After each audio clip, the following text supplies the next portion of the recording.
apologies for the late start. We unfortunately had a massive distributed denial of service attack against our servers, and saturated all of our data lines. Like basically hundreds of gigabits of data were saturated. We think we've overcome most of that, and so it's now time to proceed. But as this massive attack illustrates, there's a lot of opposition to people just hearing what President Trump has to say, and but I'm honored to have this conversation. I want to emphasize it's a conversation, and it's really intended to just get a feel for what Donald Trump is just like in a conversation. So it's hard to catch a vibe about someone if you just don't hear them talk in a normal way. And when there's an adversarial interview, like no one's themselves in an adversarial interview. So this is really aimed at kind of open-minded, independent voters who just trying to make up their mind. So you can understand like what is what is it just like to have a conversation. So honored to Donald, great to speak. We had a great conversation yesterday. As you mentioned yesterday, if we could just record that conversation and post it would have been excellent. And I hope we can have something like that today. Well, I think we will. I'm pretty sure we will. And congratulations, because I see you broke every record in the book with so many millions of people, and it's an honor. We view that as an honor. And then you do want silencing of certain voices. Usually those are voices that have something to say that are constructive, oftentimes constructive. And so we have to consider it an honor. But congratulations on breaking every record in the book tonight. That's great. Well, thank you. Well, I mean, maybe we could start off with, the assassination attempt, which was an incredible thing. And I have to say that, your actions after that assassination attempt were inspiring. You, instead of shying away from things, instead of ducking down, you were pumping your fist in the air and saying, fight, fight, fight. And I think that's, the President of the United States represents America. And I think that is America. That is strength under fire. And so that's, a big, part of the reason why I was excited to endorse you as the President of the United States for having another term here is that was just incredibly inspiring. But what was it like for you? Not pleasant, I have to be honest. I said there was blood. I had more blood. I didn't know I had that much blood. The doctors later told me that the ear is a place that is a very bloody place if you're going to get hit. But in this case, it was probably the best alternative you could even think about because it went at the right angle, and it was a hard hit. It was very. I guess you would say surreal, but it wasn't surreal. I was telling somebody you have instances like this or like a lot less than this where you feel it's a surreal situation. And I never felt that way. I knew immediately that it was a bullet.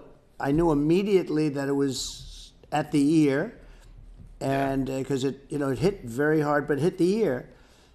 And I also heard people shout, bullets, bullets, get down, because I moved down pretty nicely, pretty quickly, and we had bullets flying right over my head after I went down, so I'm glad I went down. The bigger miracle was that I was looking in the exact direction of the shooter, and so it hit me at an angle that was far less destructive than any other angle, so that was the miracle. That was, for those people that don't believe in God, I think we got to all start thinking about that. You have to...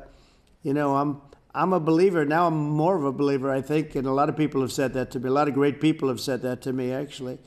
But it was amazing that I happened to be turned just at that perfect angle. Yeah. And all because I put down a chart on immigration that showed that the numbers were so great. I love that chart even more now. Maybe it's a sign. Yeah. Maybe that's a sign, It's an immigration sign. You highlighted a serious issue, Yeah, and at that moment, that's right. the bullet missed your, hit your ear, but missed your head. Well, the amazing thing is that the sign, I said, bring down that sign on immigration, and it was literally about an eighth of a second where it would be good, and after that it was going to be a disaster, no matter which way you were facing. But it just had that perfect angle, which was exactly at this shooter. Very sad situation. Such a sad situation. As you know, we lost somebody that was great, Corey, who, a firefighter, a great gentleman, a great trumper. He was just a fantastic family and a fantastic man. And a friend of mine came up, Elon, and said, I'd like to give the family some kind of help. And I said, that's great. He said, do you mind? I said, I don't mind at all. And he wrote out a check for $1 million, gave it to the wife. And, she said, this is really nice, but I'd rather have my husband back, which is a nice thing for somebody to say, to be honest. Sure. She's great. The family is great. And we raised a lot of money for them and for two other gentlemen are unbelievable people also. They were hit really badly. They thought they were not going to make it, and they did. The doctors in the Butler area, I tell you, they were incredible. They saved the two, and they were really hit tough, both of them, equally. And we thought, my first question was, because I heard bullets flying over me, and I said, how many people were killed? Because we had a massive crowd there, a tremendous, thousands and thousands of people, and there was no land. I mean, it was all people. So I said, how many people have been killed? Because I knew there were other shots being fired. Sure. And they said, we don't know yet, but some people have been badly hurt. And I have to give the Secret Service sniper, they call him, or sharpshooter, but sniper, because he didn't know there was a problem. He's an extraordinary shot, obviously, and he didn't know there was a problem. And he was able to pick it all out within 5 seconds. And he used one bullet from very far away, I guess probably about 400 yards. The shooter was 130, but he was on the opposite side of the field and the podium. And he saw the smoke and the flame from the gun, immediately recognized it, and immediately took a shot. And it was one perfect shot from very far away. And if he didn't do that, Elon, he would have. I mean, if he would have, a lot more people could have been badly hurt and killed. Yeah. So I have to take my hat off to him, because that's also a surreal. You know, he's been with them for 23 years, and he's never had anything like this. And all of a sudden he has to act, and it's a very tough thing to act and to be shooting somebody. But he saw the gun, saw the smoke, saw the flame from the gun, very far away. Obviously has very good eyes. He's got very good vision, which I assume you have to have in that particular work. But he took aim very quickly, and they say it was approximately 5 seconds from long range, one bullet. If that didn't happen, because the shooter had a lot of bullets, he had a lot of cartridges up there with him, so could have been very. I mean, that's clearly he was very confident in taking that shot to stop the attempted assassination. But I mean, there does seem to be some pretty significant failings elsewhere in the system. Like, there's just no way that, like, how on earth does a shooter get on a roof 130 yards away? That seems crazy. I think most people people are wondering how on earth could such a thing happen. Well, you know, I view it as two ways. There should have been nobody on the roof. There were people, because there were so many tens of thousands of people there. There were people that were seeing him, and there was one woman with a red shirt and Trump all over it, and she's screing. That guy's got a gun. You know, you saw it probably. No, there's a guy up there with a gun. It's like I guess, I mean, for my part, and I think probably many members of the public are wondering, how the heck are, basically people wondering by pointing out there's a guy on the roof with a gun. And they're seeing it, but somehow it's not being addressed.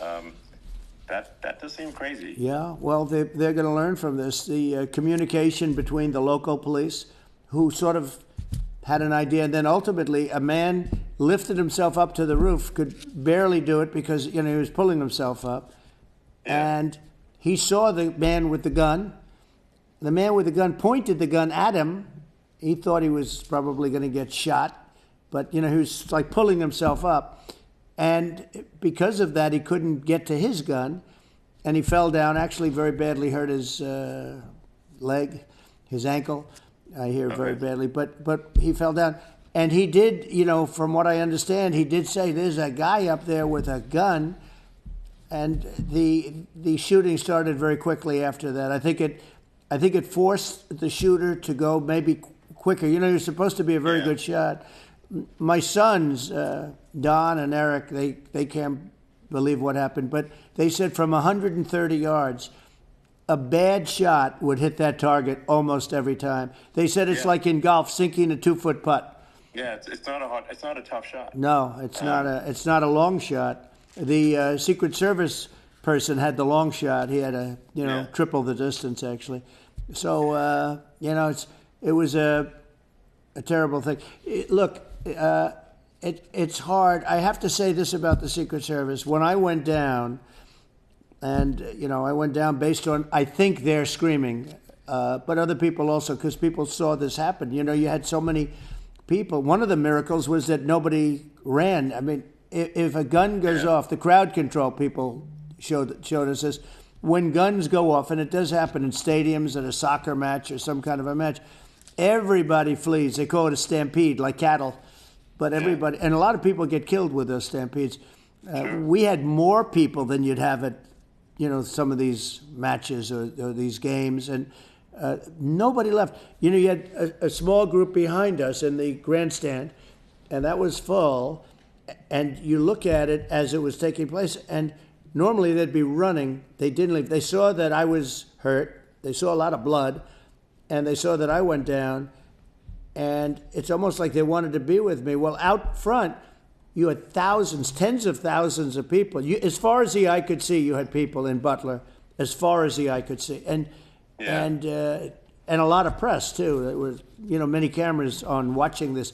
It's what makes it so different, because normally things happen that aren't good, but you never have a picture of it. Here we have all these cameras shooting it. Yeah. So, sort of amazing. But one of the interesting things was that you didn't have anybody flee. You didn't have anybody stampede. Nobody.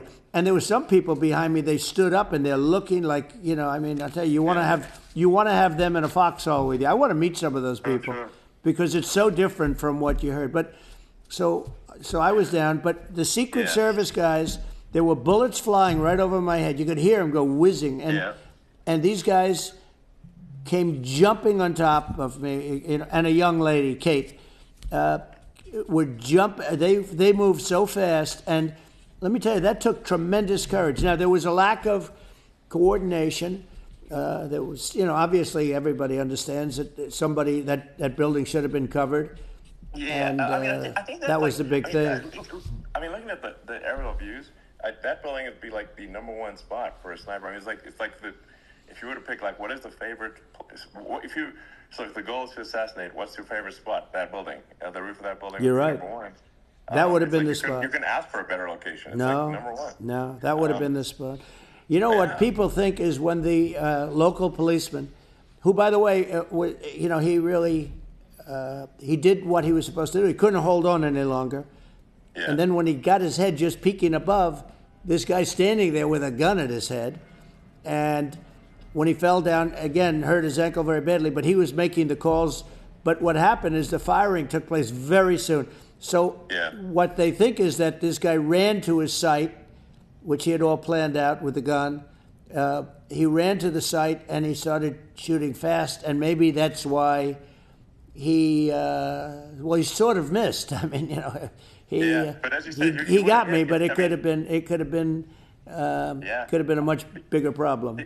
But he totally would have hit if you hadn't turned your head. So, there was it was a very near thing. So it was a miracle. If I hadn't turned my head, I would not be talking to you right now. As much as I like you, I would not. Well, I would not be you'd talking.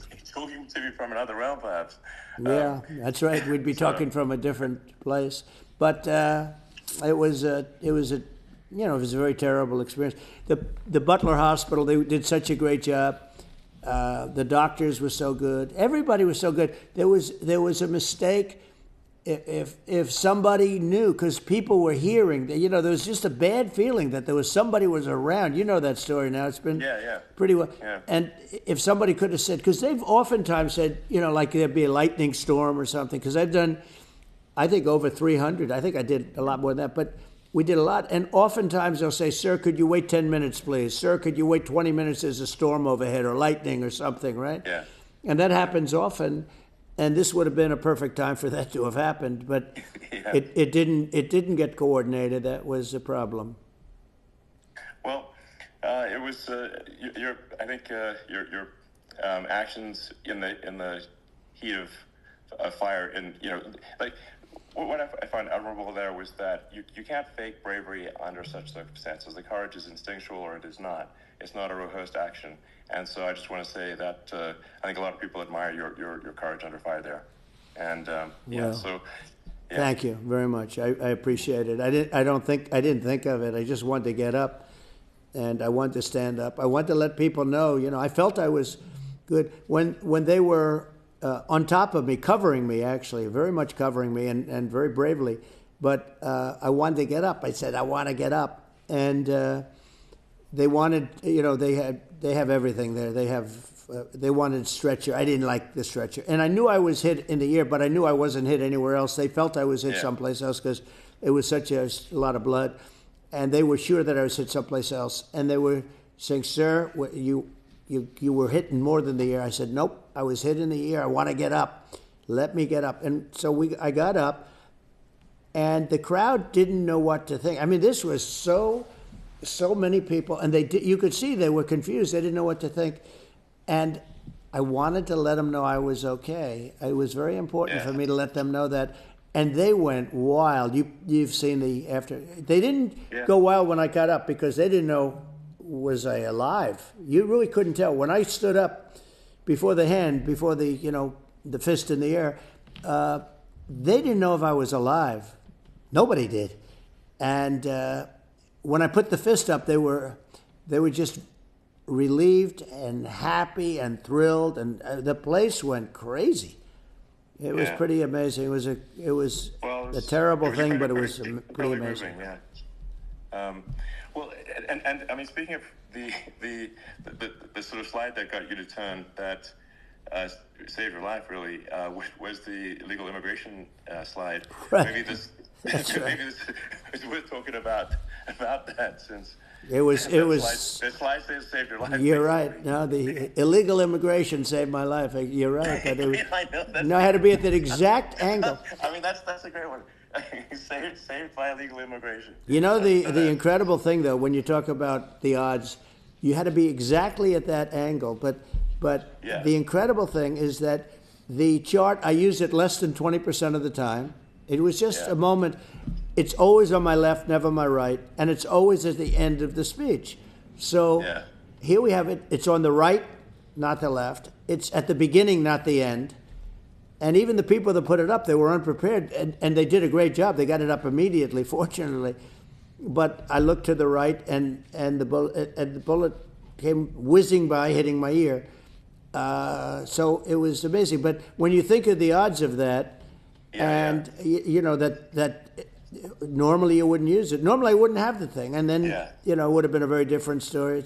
It's very much, I say, an act of God. It's a miracle that it happened, and I'm honored by it. Well, what were you about to say about illegal immigration before you were rudely interrupted with a bullet? Well, I was going to say how good the numbers were. By the way, we're going back to Butler. And we're going to go back in October. We're all set up, and the people are fantastic in Butler. It's a great area. These are incredible people. Like the three that, in the case of Corey, killed, and the other two, the families I got to know them a little bit, and the families are great. But we're going back to Butler, And I think I'll probably start by saying, as I was saying, as you were saying, prior to being so horribly interrupted. But rudely interrupted by an assassination. Yeah, so it was. But the some chart, have no manners. Elon, the chart was just a chart that in my last week we had the best illegal immigration numbers, meaning stopping. It was at the lowest. You've seen the chart. It's become quite a famous chart. But that was the lowest point ever recorded. It was a really, I was very proud of those numbers. And then you see what happened with these people, Kamala and Joe. You see what happened. They just let it go. I had Remain in Mexico policies. I had all these different policies that was so good. Guys like Tom Homan and Brandon Judd from Border Patrol. These are all people that they've been on television. They said it's the best numbers we've ever had. We had so many different checks. Catch and release in Mexico, not the United. We had catch and release in the United States. We had it in Mexico. We had so many things. We had things where many people come in there, they have contagious diseases.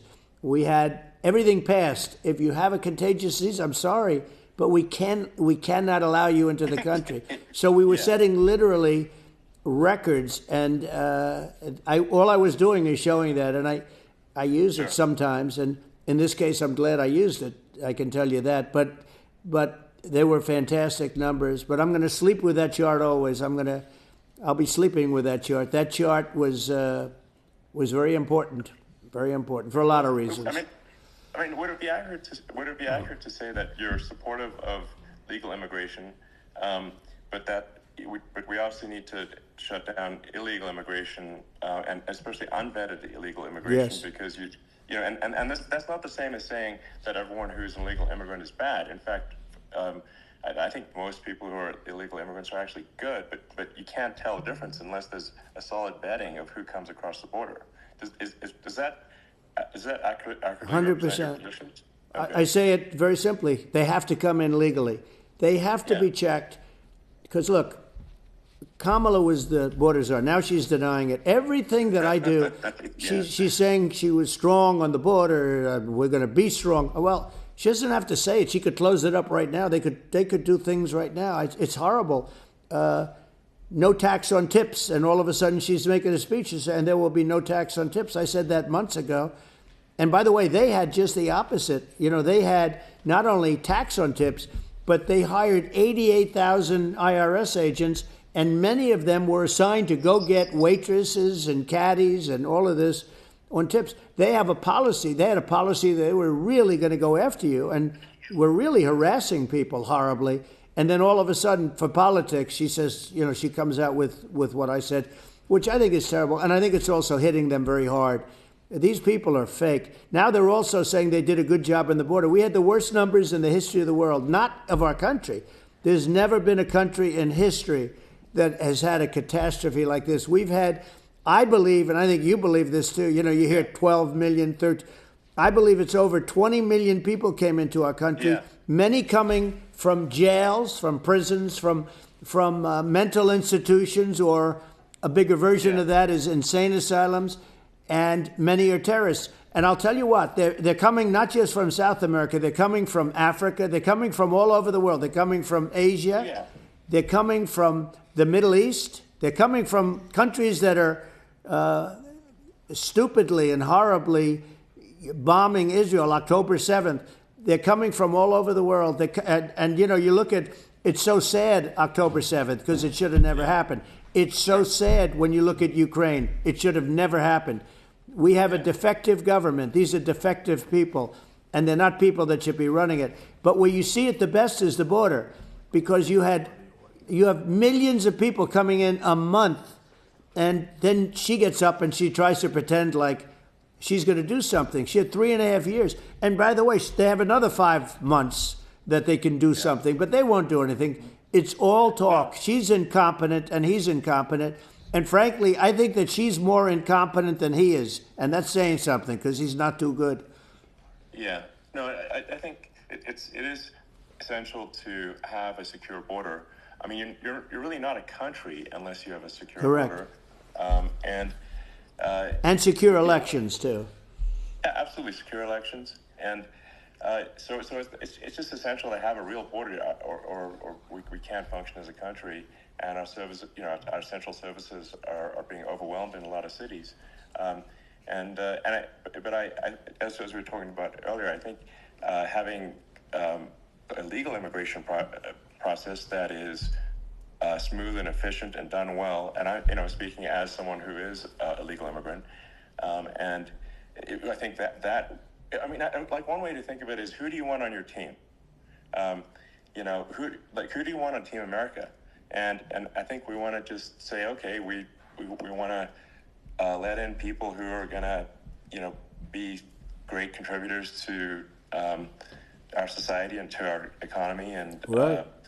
And who do you want on the team? And it's not to say that, like in my opinion, actually, I'd say like probably most of the illegal immigrants actually are actually good, hardworking people. That's my opinion.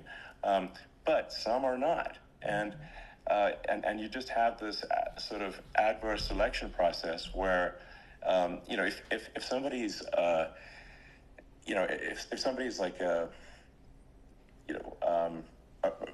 has a career in theft or robbery, I don't understand what's taken them so long to get here, because we're such a target-rich environment. Why aren't more people who have a career in, bad things coming here sooner? Because it's a piece of cake to go rob, houses in LA or New York, compared to other parts of the world. And in a lot of places in America, if you try to stop the person who's robbing you, you'll be arrested. Yeah. So yeah. It's insane. It's right. I mean, what's happening with crime, and our police are so good, but they're not allowed to do their job. But I have to tell you, Elon, I hate to say, because it's such a downer to say it. I hate to say it. I hate it. But you have a lot of people that just shouldn't be. I think it's a much bigger number than you think. They're allowing, again, they're allowing people from their jails. And if you were running one of these countries where they're coming from, you would have had all of them. As an example, Venezuela, their crime is down 72%. They're taking their drug dealers. They're taking, frankly, their prisoners. They're emptying out their prisons. They're taking their criminals, their murderers, their rapists, and they're delivering them into the... Castro did that. Yeah, well, he did on a much smaller scale. It was a much smaller scale. But this is a massive scale because this is being done worldwide. But here's what's happening. Crime all over the world is down. And wait till you see the numbers that we have. This is migrant crime. This is crime that's going to be... And I saw it today in New York where somebody was knifed with raped the girlfriend of a man that stood there watching in New York in one of the shelters, and started pulling out the knives, and bad things happened today. But this is happening every day. These are rough people. These are people that are in jail for murder and all sorts of things, and they're releasing them into our country, and they're telling them, if you come back, we're going to kill you. We're going to give you the death penalty or kill you. So they don't want to come back. But these are rough people. These are criminals that make our criminals look like nice people, and it's horrible what they're doing. And she's in charge of it because, now she's trying to say she had nothing to do with it. And she's such a liar because she was called the border czar the first day, and it was on the headlines of every newspaper. She's the border czar, and she never even went there. She went to one location which had nothing to do with where the problem is. She went in and out, I guess, because she was getting a lot of pressure, but had nothing to do with the problem is. But she was the border czar, and people can't allow them to get away with their disinformation campaign. Now she's trying to say that she wasn't really involved, and the whole thing is horrible. She was totally in charge. She could have shut the border down without him. He didn't know what he was doing anyway, so he wouldn't have even known what happened. You could shut the border down. He wouldn't even know the difference. But the fact is that she was border czar. But if you don't have to call her that. The fact is you could just call her, she was in charge of the border. And the border was the worst ever. It's simply not working. It's horrible. Whether it's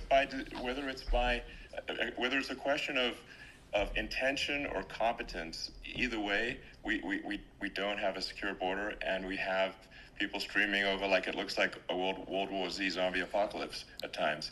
And sometimes you got to sort of wonder, like, is it real or not? So because you see things, you're like, is it real? So I went to the border at Eagle Pass, and I saw for myself in Texas, and I was like, okay, it's real.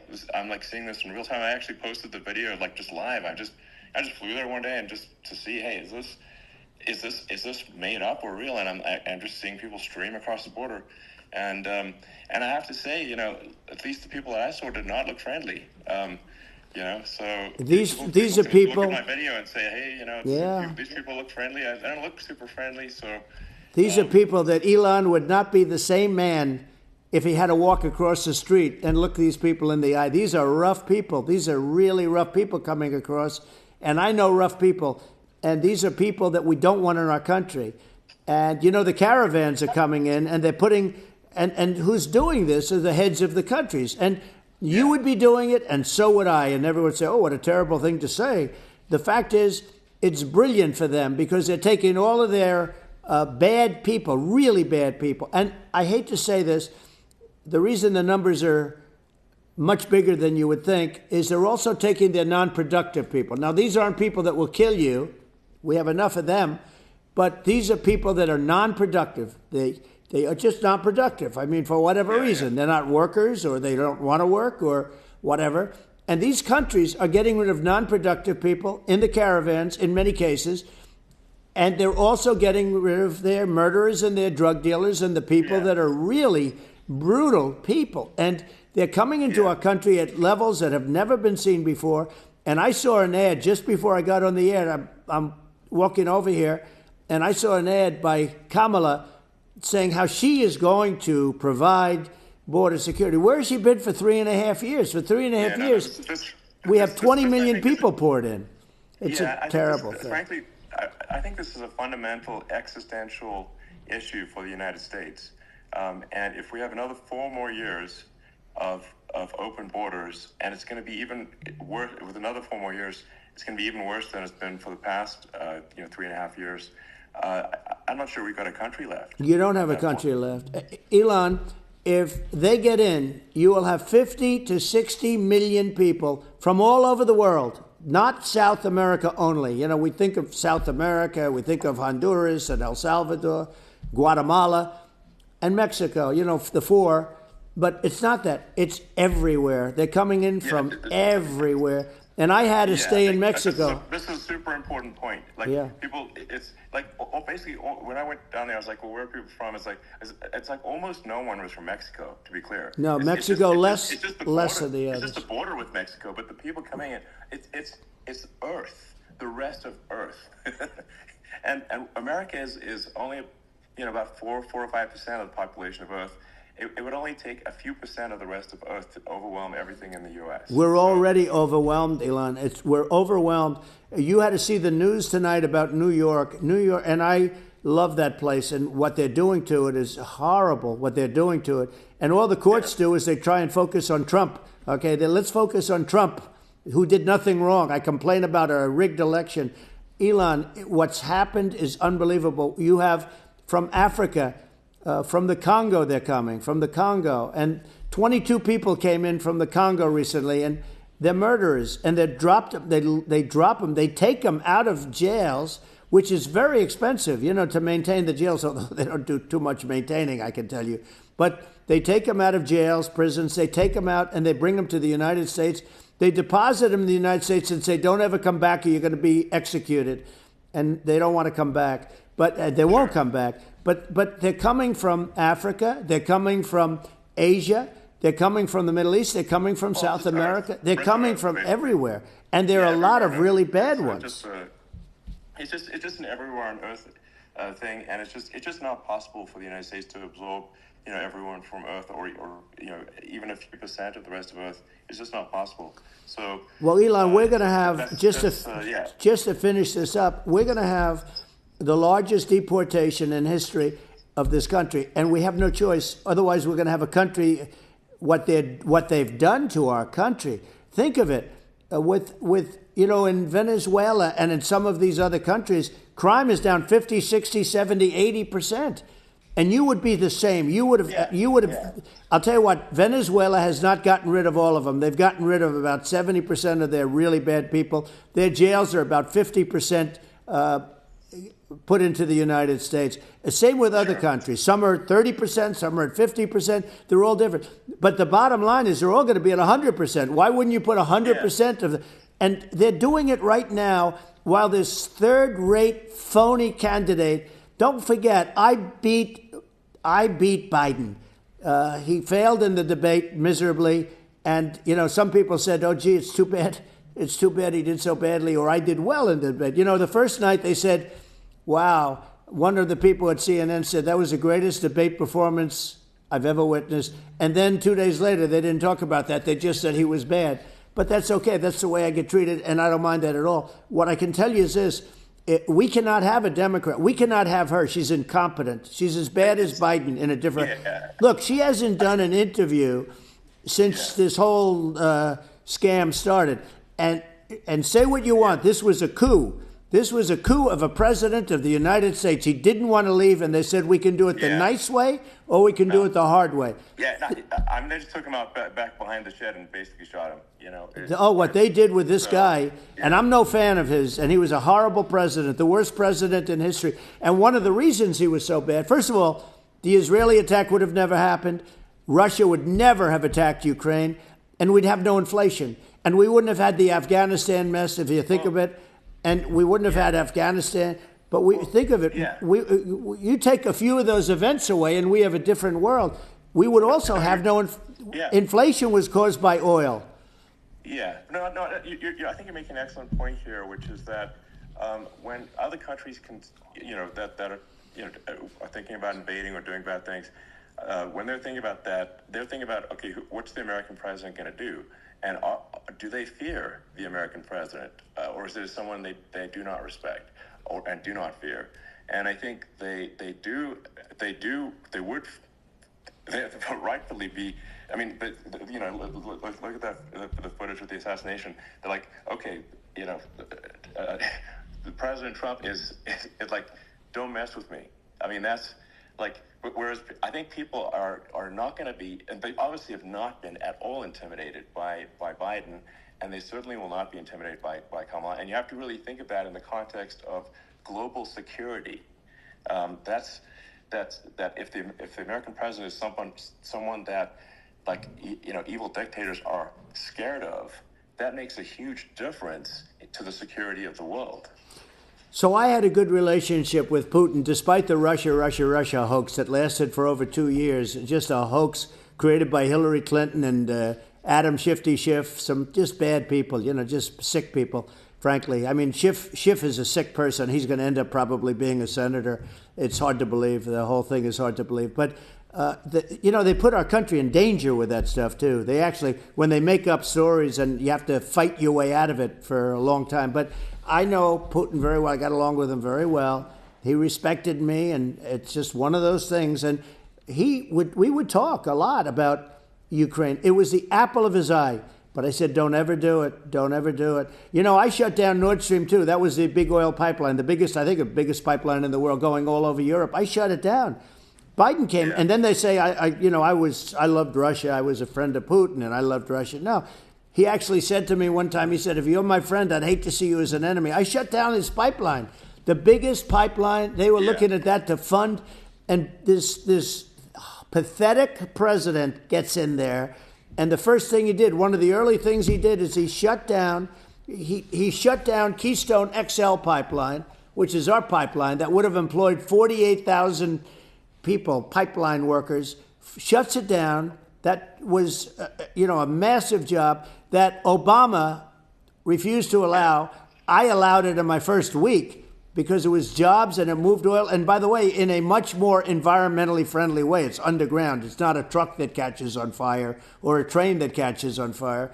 But think of it. He shut down the XL pipeline, the Keystone XL pipeline. He shuts that down, and he approves the Russian pipeline. Yeah, it doesn't make any sense. Right? It's inconsistent.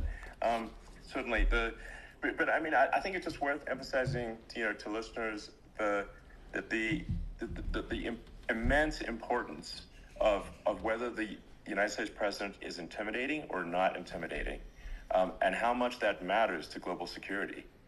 Because There's some real tough characters out there, and if they don't think the American president is tough, they will do what they want to do. I know every one of them. It puts the whole world in Yep. danger. Elon, I know every one of them, and I know them well. Yeah. I know Putin, I know President Xi, I know Kim Jong-un of North Korea. I know every one of them. And let me tell you, people will say, oh, this is terrible. He said, I'm not saying anything good or bad. They're at the top of their game.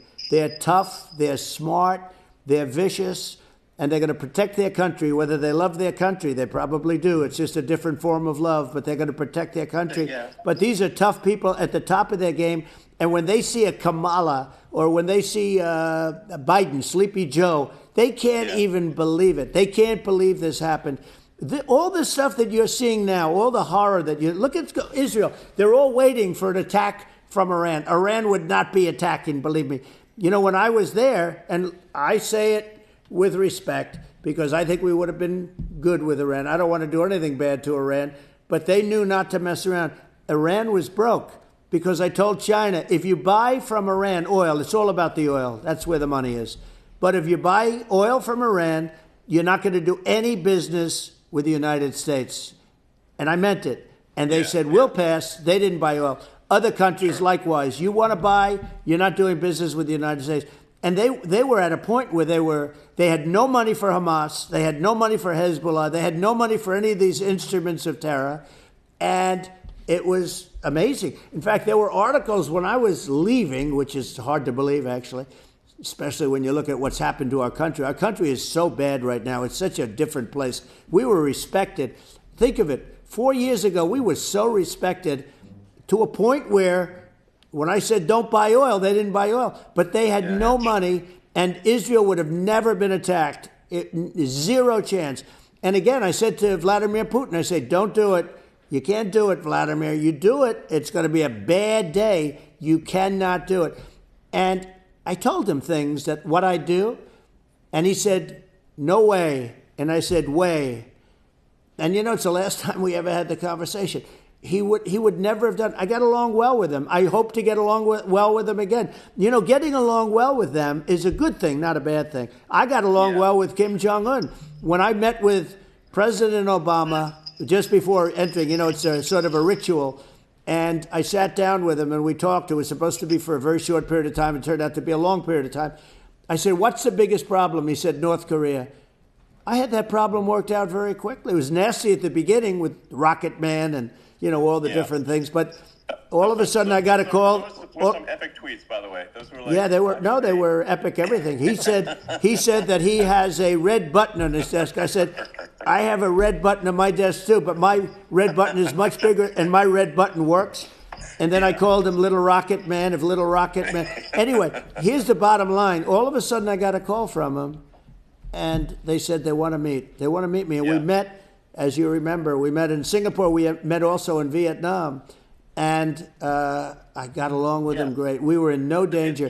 But President Obama thought we were going to end up in a nuclear war with him. And let me tell you, he's got a lot of nuclear stuff, too. He's got plenty of nuclear.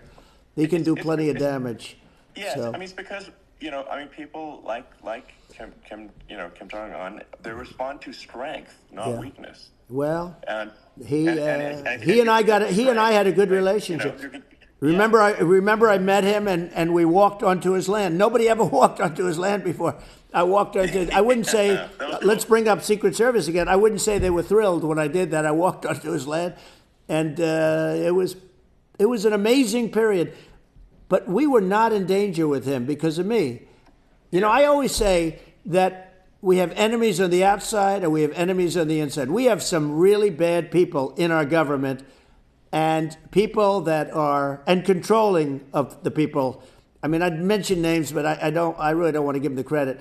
But we have some really bad, and I say they're more dangerous than Russia and China. If you have a smart president, a president that gets it, we are not in danger from those countries because they need us and they need our help. I mean, we forced Obama, if you think about it, Obama and Biden, and Bush to a certain extent, in all fairness, forced Russia and China together. And if you're a history student, the first thing you learn is you cannot let Russia and China align. But then they also got, if you take a look, Iran and they have North Korea. That's, they call it the axis of evil. In the old days, you had the axis of evil. Here we have a modern-day axis of evil. These are powerful countries, very heavy nuclear, which is the biggest threat. The biggest threat is not global warming, where the ocean's going to rise 1/8 of an inch over the next 400 years. And you'll have more oceanfront property, right? The biggest threat is not that. The biggest threat is nuclear warming, because we have 5 countries now that have significant nuclear power, and we have to not allow anything to happen with stupid people like Biden. Biden did something with Russia. There was no chance of him ever going in. And when I left, and then after I left, they started forming big armies on the border with Ukraine, right? And I looked at that, and I thought he was doing that because Putin's a good negotiator. I thought he was doing that to negotiate. But then Biden started saying such stupid things. For instance, he said that it can be a NATO country. Now, Russia, for as long as there's been NATO, has said we're never going to agree to that. And we go right up front and say that. And we did things and said things through this president with a low IQ, very low IQ. He had a low IQ 30 years ago, by the way, but now he might not even have a IQ at all. There's nothing on the board that goes this low. He said things that were so stupid that war had zero chance of happening if I were there. Zero chance. He was saying everything the opposite. And it's so sad because many more people have been killed in Ukraine than you read about. You don't read about how bloody it is and how disaster. Hey, look, just in the 2 armies, you lost 500,000 people. Yeah. And Ukraine's having a hard time. Ukraine, I don't know if you saw the article recently, and it's true. You don't hear the true story. But if you think about it, Russia's gone, Russia defeated Germany with us, and they defeated Napoleon. They've been around a long time. They're a big fighting force, and it's very unfair. And Ukraine now doesn't have enough men. They're now using young men and very old men to fight. And we're in a very bad position. And I'm not going to blame exclusively, but I can tell you I could have stopped that, and a smart president could have stopped that. It wouldn't have happened. But we had a man that actually made it more prevalent. It was so bad, the words that he was using, the stupid threats coming from a stupid face that he was using. I said, this guy's going to cause us a war. He's going to cause us. And let me tell you, it can lead to World War III. That can lead to World War III. The Middle East can lead to. We have numerous places that could end up in a World War III right now for no reason whatsoever. I think you're right. I think people underrate the risk of World War III. And it's just, when looking at the risk of global thermonuclear warfare, it's game over for humanity. And, it's something that people have, I think, after the end of the Cold War, people have become complacent about, but they actually have forgotten that there are currently a lot of nuclear missiles that have targeting parameters for the United States from other countries. 100%. And one of the things we're going to do is we're going to build an Iron Dome over us. Israel has it. We're going to have the best Iron Dome in the world. We need it, and we're going to make it all in the United States. But we're going to have protection. Because it just takes one maniac to, start something. We're going to have protection. And we're going to have, why shouldn't we have an Iron Dome? Israel has one. Some other places have one that nobody even knows about, frankly. But Israel has it. We're going to have an Iron Dome. But, with all of that being said, to me, that's so important, the most important. But with all of that being said, the election's coming up, and the people want to hear about the economy and the fact that they can't buy groceries because they don't have enough money to buy groceries. The inflation has killed them. Food prices are up 50, 60, even 100% in some cases. And this stupid administration allowed this to happen. And it's a shame. And that's the thing that people most care about, in my opinion. They care about the border a lot. And we discuss the border at great length. It's nice to have a forum like this where I can discuss something at length. And by the way, you think Biden could do this interview? Do you think that Kamala could do this interview? They would take a pass on you. So they don't need Elon. They don't need Elon screaming out questions.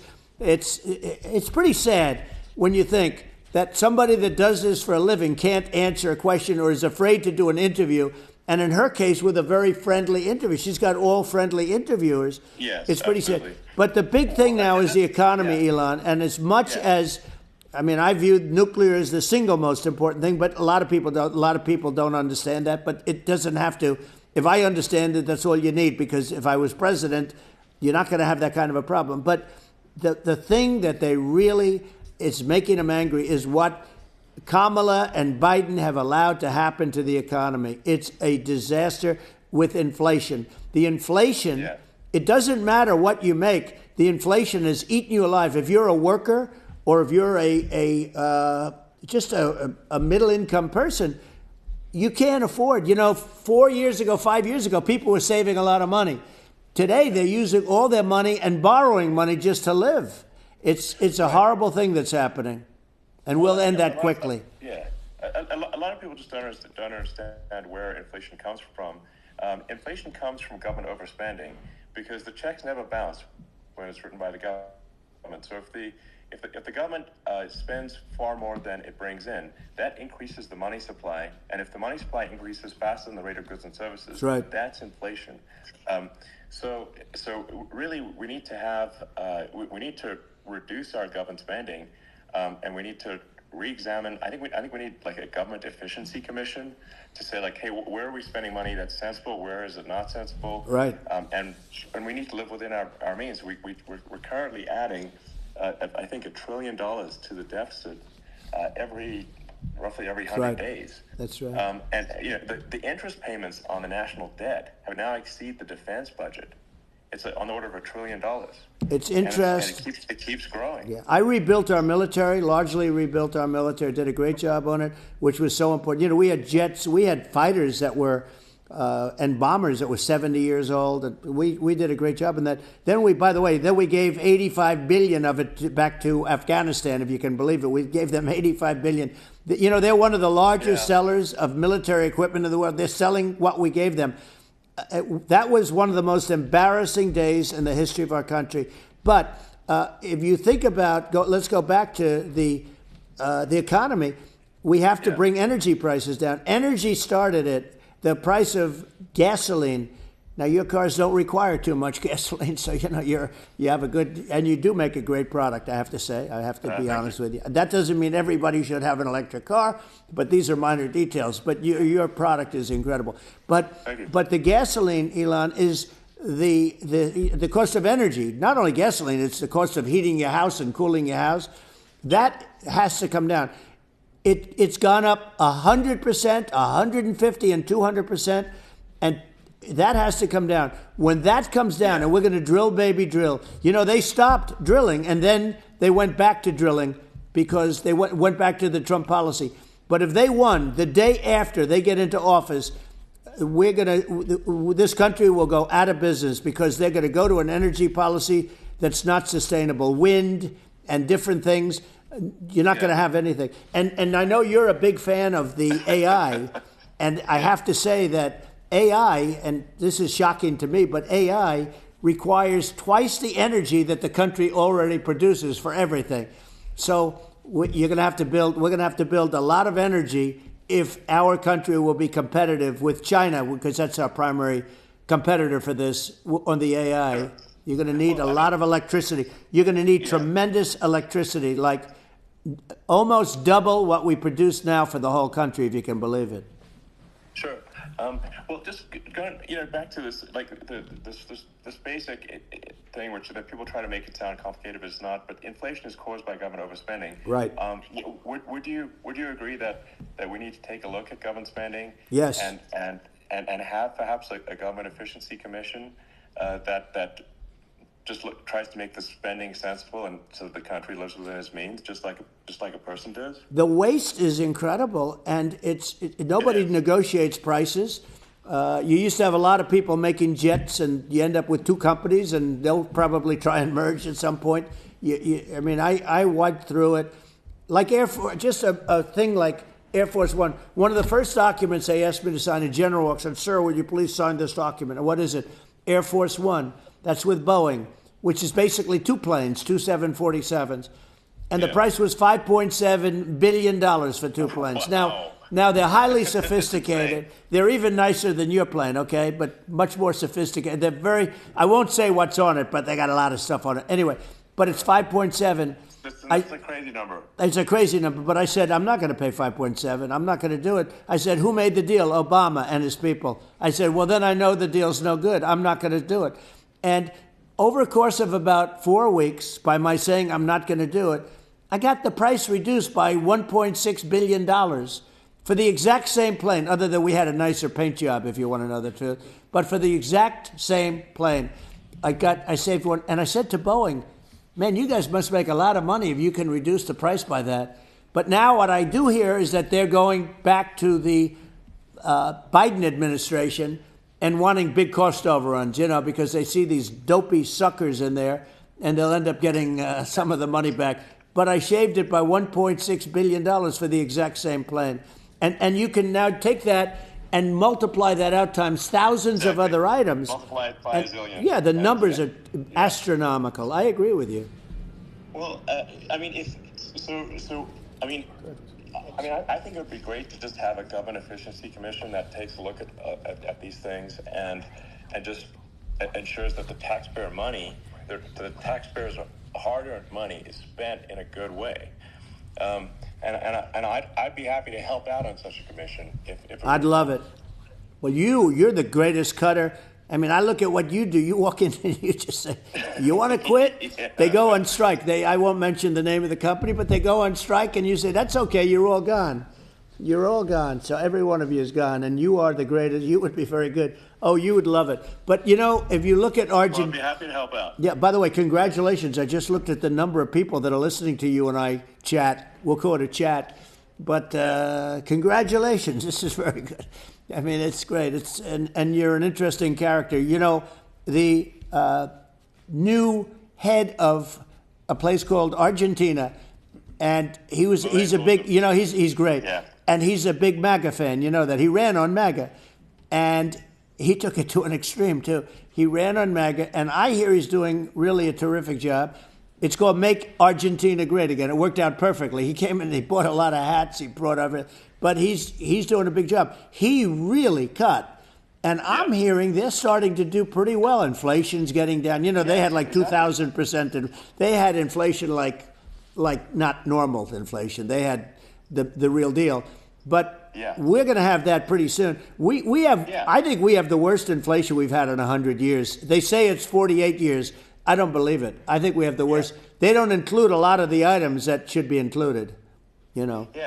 Well, it's just from government overspending and not spending taxpayer money effectively, and having just so many departments you can't even name them all.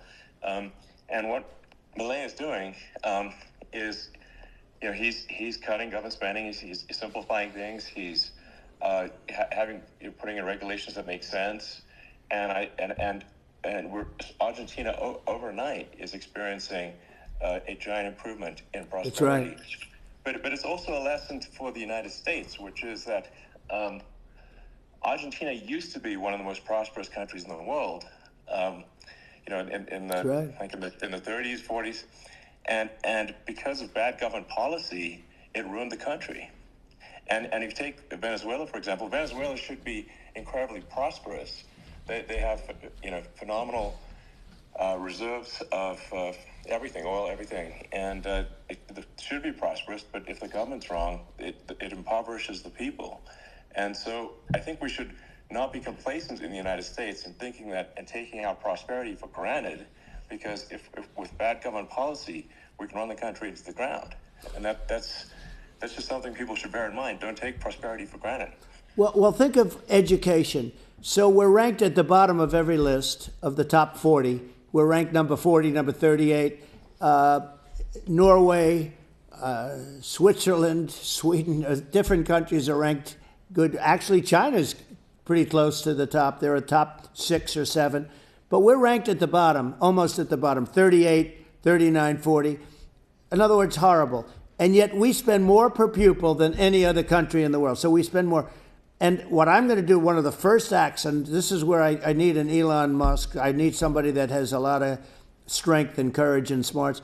I want to close up Department of Education, move education back to the states, where states like Iowa, where states like Idaho, not every state will do great, because states that basically aren't doing good now. You look at Gavin Newsom, the governor of California. He's terrible. He does a terrible job. So he's not going to do great with education. But of the 50, I would bet that 35 would do great, and 15 of them, or 20 of them, will be as good as Norway. Norway is considered great. You can name them. I mean, they're so good. Yeah. Some of these countries are so good. But if you go into some of these really well-run states, we have states that don't know what debt is. We have states that have low taxes, no debt, everybody working. They're really well-run. Sure. And maybe they have certain advantages in terms of location, in terms of, the land or the sun and the water and the whole thing. There are a lot of advantages that some people have. But if you moved education back to the 50, you'll have some that won't do well, but they'll actually be forced to do better, because it'll be a pretty bad situation. Yeah. But if you think about it, you'll have some of these states. I'll bet you'd have 30, 35 states. It'll be much better. And you know what it'll cost? Less than half what it is in Washington. Yeah. And these people don't care about the students in these, faraway states. And it'd be unbelievable. Yeah. I think you're making a good point in that if the states have to if each state has to compete against other states, then people will naturally That's right. move to states where it's better. Well, like California, as we said, it's a badly run state. I could go through. I got so many friends that are in those states, even if they're Democrats. I hate to mention certain states, but Illinois is badly run with Pritzker. He's a real loser. Yeah. But some of these places are just badly run. But it's almost going to force them to run better, and they won't do a good initially. But you're not going to do worse than you're doing right now. And I would say that you would cut your cost by 50 or 60%. And you'd have a little monitor. You want to make sure they're teaching English, as an example. Yeah. Give us a little English, right? Sure, yeah. No, right? I mean, some of these governors are doing so badly. I mean, they got so many people moving out of their state. They should get U-Haul Salesman of the Year award because they're driving so much U-Haul sales. It's actually amazing. Moving out, Isn't it amazing to you as a businessman that they can even survive? Like Illinois. So many people are leaving, and you wonder, how do they survive? I mean, how do they survive? I saw where you left California, and you moved to Texas. Texas does a great job. I just wonder, how do these states survive when big businesses, a big oil company just left California, as you know, and they moved to Texas. How do these big states survive when they lose so many businesses? And their taxes are already really high. The taxes are among the highest taxes. You almost wonder, how do they continue on? And in many cases, the governors don't do a good job, and they're crime-ridden places. You wonder, how do they continue to just go on? It's not a good situation. I mean, I think the only thing that's going to force some of these states to change is if they risk bankruptcy and they're not getting bailed out by the federal government. Right. Well, that's you're going to have that. You remember the area in California where they had that, where I guess somebody had sticky fingers and they stole a lot of money, and they went into a form of chapter, and it was very nasty for a period of time. But now it's probably the most popular place in all of California. So at some point, something like that may have to happen. But the problem is, you can't penalize people that loan money to the state when you have incompetent people like a Pritzker. Look, the family didn't want him in the family business, and then he ends up being governor of Illinois. So what is he going to be? Is he going to be a great governor? And you have people. I could name every one of them. I got to know every one of these, and some are very good, and some are just horrible. Well, I think the larger point here, too, as you're saying, a lot of people are concerned about the economy, a lot of people are concerned about inflation, and inflation is effectively a tax on people that save money and for people that are working day to day. It's just a form of taxation.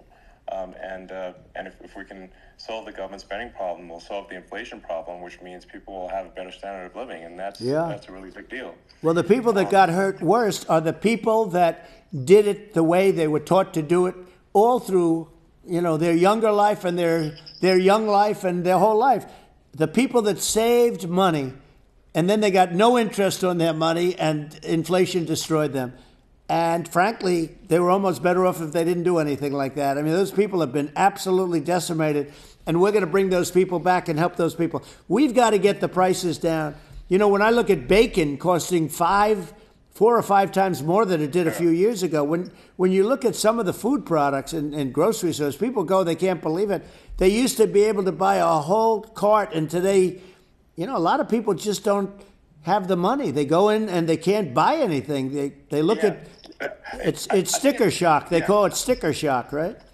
I think it really just comes, like I said, I think it just comes down to really, I guess, two things, which is that if you solve government overspending, you solve inflation, which improves living standards of the average person, and then if you deregulate, like have sensible regulations, so because a lot of the regulations are nonsensical and cause the cost to be extreme for no reason, but unless you've got effective deregulation, like Reagan did a great job on deregulation in the 80s, but it's been 40 years since we had anyone really. I mean, during your administration, we made some progress, but I think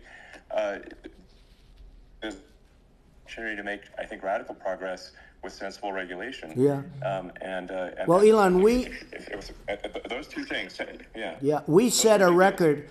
We did more deregulation and more restrictions on all of the different businesses than any other president. Remember, I had the rule for everyone we put in, you have to get rid of 10 or 12. And we did radical cuts on all of that. And a lot of that's being put back by this administration. And we did radical cuts on things that weren't necessary. But we were all set. We had the best economy ever maybe in the world. And then what happened is COVID came in, and we had to focus on that, and nobody knew what it was. And I always say I got good marks on economy, good marks on military. We knocked out ISIS. We did so many different things. We rebuilt. But, I never got the credit that we really deserved on what we did with COVID. We never got the credit. But had that not happened, a gift from China, from Wuhan, came in from Wuhan, the Wuhan labs, and I always said it, and it turned out to be right. But had that not happened, we were set to start reducing debt. We were going to reduce taxes further. I gave the largest tax cuts, and we were going to reduce taxes still further for middle-income people, not only businesses. But we did it for businesses because they're the ones that's why we had the great job numbers. But we were set to really start reducing debt. And, we're sitting on the biggest pile of liquid gold anywhere in the world, bigger than Saudi Arabia, bigger than Russia. And we were going to drill, and we were going to make so much money. We were going to supply Europe with oil. I had stopped the Russian pipeline, and we were going to supply them with oil and gas. We were going to make a fortune. And then the COVID came in, and we really had to divert. Then what happened is when they came in, we kept a lot of businesses alive. If I didn't do what we did, we would have had a 1929 type depression. But the problem is when Biden came in, he got trillions of dollars and just started spending it stupidly. You didn't need it anymore. We got over that bad period where everybody was dying and feeling, it was just not a good period. Interestingly, during his administration, many more people died during his administration of COVID than during my administration, and we really got the brunt of it. But people don't realize more people died during his administration than ours. But it diverted us from doing what I wanted to do. But we had the greatest for, almost 3 years. Yeah. We had and you know that probably better than anybody. So many of your friends said to me, the best years we've ever had in business were during the Trump years.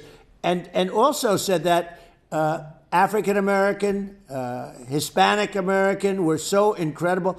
They were having the best. Asian American women, men, young people without a diploma, young people that graduated from the best colleges, from MIT, from the Wharton School, from all of the great colleges, Harvard. They were doing better, and people without a diploma were doing better. and everybody was happy. And then COVID came, and we had the problem is they spent trillions and trillions of dollars. They wasted. They shouldn't have taken any money, and we wouldn't be having inflation right now, which is killing our country. Yeah, absolutely. I mean, I should probably say something about maybe my views on climate change and oil and gas, because I think I'm probably different from what most people would assume. Because my views are actually pretty, I think, moderate in this regard, which is that I don't think we should vilify the oil and gas industry and the people that have worked very hard in those industries to provide the necessary energy to support the economy. And if we were to stop using oil and gas right now, we would all be starving and the economy would collapse. So it's, I don't think it's right to sort of vilify the oil and gas industry. The world has a certain demand for oil and gas, and it's probably better if the United States provides that than some other countries. Sure. And it would help with prosperity in the U.S. And at the same time, obviously, my view is like we do over time want to move to a sustainable energy economy, because eventually you do run out of. I mean, you run out of oil and gas. It's not there. It's not infinite. And there is some risk. I think the risk is not as high as a lot of people say it is with respect to global warming. But I think if you just keep increasing the parts per million in the atmosphere long enough, eventually it actually simply gets uncomfortable to breathe. People don't realize this. If you go past 1,000 parts per million of CO2, you start getting headaches and nausea. And so we're now in the sort of 400 range. We're adding, I think, about roughly 2 parts per million per year. So, I mean, it still gives us, so what it means is like we still have quite a bit of time. But so there's not like, we don't need to rush and we don't need to stop farmers from farming or, prevent people from having steaks or basic stuff like that. Right. Like leave the farmers alone. I agree. How crazy is that, where you have farmers that are not allowed to farm anymore and have to get rid of their cattle, and the whole world is a little crazy, but it's largely taken its lead from us. I do say, though, I've heard in terms of the fossil fuel, because even to create your electric car and create the electricity needed for the electric car, fossil fuel is what really creates that at the generating plants. And, so you sort of can't get away from it at this moment. I mean, someday you might be able to. But I do hear we have anywhere from 100 to 500 years left. Much of it hasn't even been found yet. But there are tremendous, like ANWR. I got ANWR in Alaska approved. Ronald Reagan couldn't do it. Nobody could do it. Everybody tried. Nobody could do it. I got it approved. The first thing that Biden did was unimprove it, to get rid of it. He ended it. His secretary went in and she ended it. And what a disgrace. That's ANWR. That's bigger, or they think it could be bigger than Saudi Arabia in Alaska. Could be bigger than Saudi Arabia. But they went in and they terminated it, and I'll get it going very quickly, because not only is it big for Alaska, I mean, you talk about economic development, that for the United States, I mean, that is, they say bigger than Saudi Arabia or the same size, and pure, really good stuff. And, they end it. So I think we have, perhaps hundreds of years left. Nobody really knows. But during that time, something will come around that will be very good. Yeah. Well, I mean, my estimate would be, a little more aggressive than that. But it's not the sort of like we're all going to die in 5 years stuff. That's obviously BS. But I mean, my view is like if you just look at sort of the parts per million that increments every year, you get sort of 2 or 3 parts per million every year of CO2. I mean, I think some of that it's problematic if it accelerates. If you start going from 2 or 3 to say 5, and then there may be some situations where you get just a step change increase in the CO2. Mm-hmm. And I think we don't want to get too close to 1,000 ppm, because like that's actually makes it uncomfortable to breathe. Like just existing in 1,000 ppm CO2 is uncomfortable. That's like that's considered like an industrial hazard. Right. So it's that's actually, you start getting headaches and stuff. So even without global warming, it's not comfortable to live in. So you don't want to get too close to that. But I mean, I think I think we want to just move over, like, and if I don't know, 50 to 100 years from now, we're I don't know, mostly sustainable. I think that'll probably be okay. So it's not like the house is on fire immediately, but I think it is something we need to move towards. And on balance, it's probably better to move there faster than slower. But like I said, without vilifying the oil and gas industry, and without causing hardship in the short term, I think this can be done. Without, people can still have, a stake, and they can still drive gasoline cars, and sure. It's okay. It's like, it's not. I don't think we should vilify people for it, but I think we should just generally lean in the direction of sustainability. I actually think solar is going to be a majority of Earth's energy generation in the future, and it's certainly trending that way. Mm-hmm. And so you get the solar power, combine that with batteries, because obviously the sun doesn't shine at night, and then you use that to charge the electric cars, and you have a long-term sustainable solution. And that's what Tesla's trying to move things towards, and I think we've made a lot of progress in that regard. But when you look at our cars, we don't believe that environmentalism, that caring about the environment should mean that you have to suffer. So we make sure that our cars are beautiful, that they drive well, that they're fast, they're sexy. I mean, they're cool. In fact, literally, I made this sexy joke: Model S, Model 3, Model X, and Y spells out sexy. It's probably the most expensive joke out there. But I don't know, I like cheesy humor, So, but I'm a big fan of, like, let's have an inspiring future, and let's work towards a better future, and we do so without demonizing people. Right. I'm okay. It's very interesting. You use the word global warming, and today they use the word climate change because you have some places that go up, and so they were getting themselves in a little trouble with the word global warming, because not every place is warming. Some places are going the opposite direction. But I'm sort of waiting for you to come up with solar panels on the roofs of your cars and on the trunks of the cars, and it just seems like something that at some point you will come up with. I'm sure you'll be the first.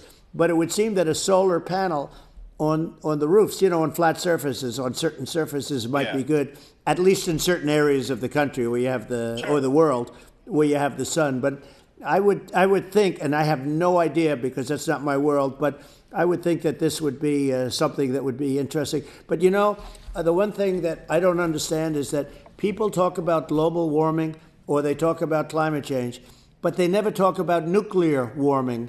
And to me, that's an immediate problem, because you have, as I said, 5 countries where you have major nuclear, and probably some others are getting there, and that's very dangerous. That's where you need a strong American president, because you don't want to have this proliferation. But you have 5 countries and getting more. China is much less than us right now, but they're going to catch us sooner than people think. They're way lower. Russia and us are number 1, and we're sort of tied. And China is far behind, but they're developing at a level that, you're not surprised to hear, very fast. They'll end up catching up, maybe even surpassing. But to me, the biggest problem is not climate change. It's not, and everything's, a problem, but it's degrees.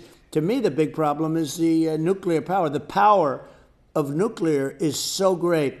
And when I talk about I'll prevent World War III, I will. But the truth is that you have to, because this is no longer army tanks going back and forth and shooting at each other. Yeah. This is a level of destruction and power that nobody's ever seen before. Yeah, and actually, there's the bad side of nuclear, which is a nuclear war, very bad side. But there's also, I think, nuclear electricity generation. Absolutely, you're right. And it's actually, people have this fear of nuclear electricity generation, but it's actually one of the safest forms of electricity generation. It's just a huge misunderstanding. And if you look at the injuries and deaths, caused by, say, I mean, I'm not trying to pick on coal mining, but just any kind of mining operation. Right. And there's a certain number of injuries and deaths per year. And you compare that to nuclear. Nuclear is actually way better. So it's underrated as an electricity source, and I think it's something that's worth reconsidering. But there's so much regulation that people can't get it done. So that, maybe they'll have to change the name. The name it's a rough name. There are some areas like when you see what happened in branding. Right. We'll have to rebrand it. We'll have to give it a good name. We'll name it after you or something. No, it has a branding problem. When you see what happened, it has a branding problem. When you see what happened in Japan, where they say you won't be able to go on the land for about 3,000 years. Did you ever see that?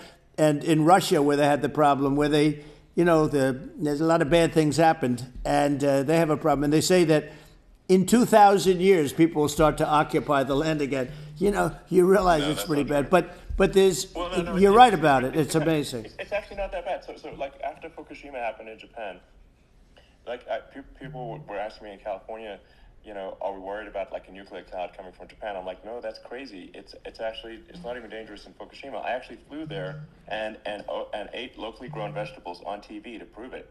And I donated a solar water treatment, a solar powered system for a water treatment plant. And yeah, but you haven't been feeling so well lately, and I'm worried about it. No. But I'm only kidding. It's fine. It's like. Hiroshima and Nagasaki were bombed, but now they're like full cities again. So it's right. It's Well, that's great. That's great. That's great. So it's not as scary as people think, basically. But yeah. Let's see. I mean, are there some other topics we should touch on? Like lawfare. I think we need to be concerned about what they've done to this country. Obviously. Yeah. Yeah. Well, we just won the big case in Florida.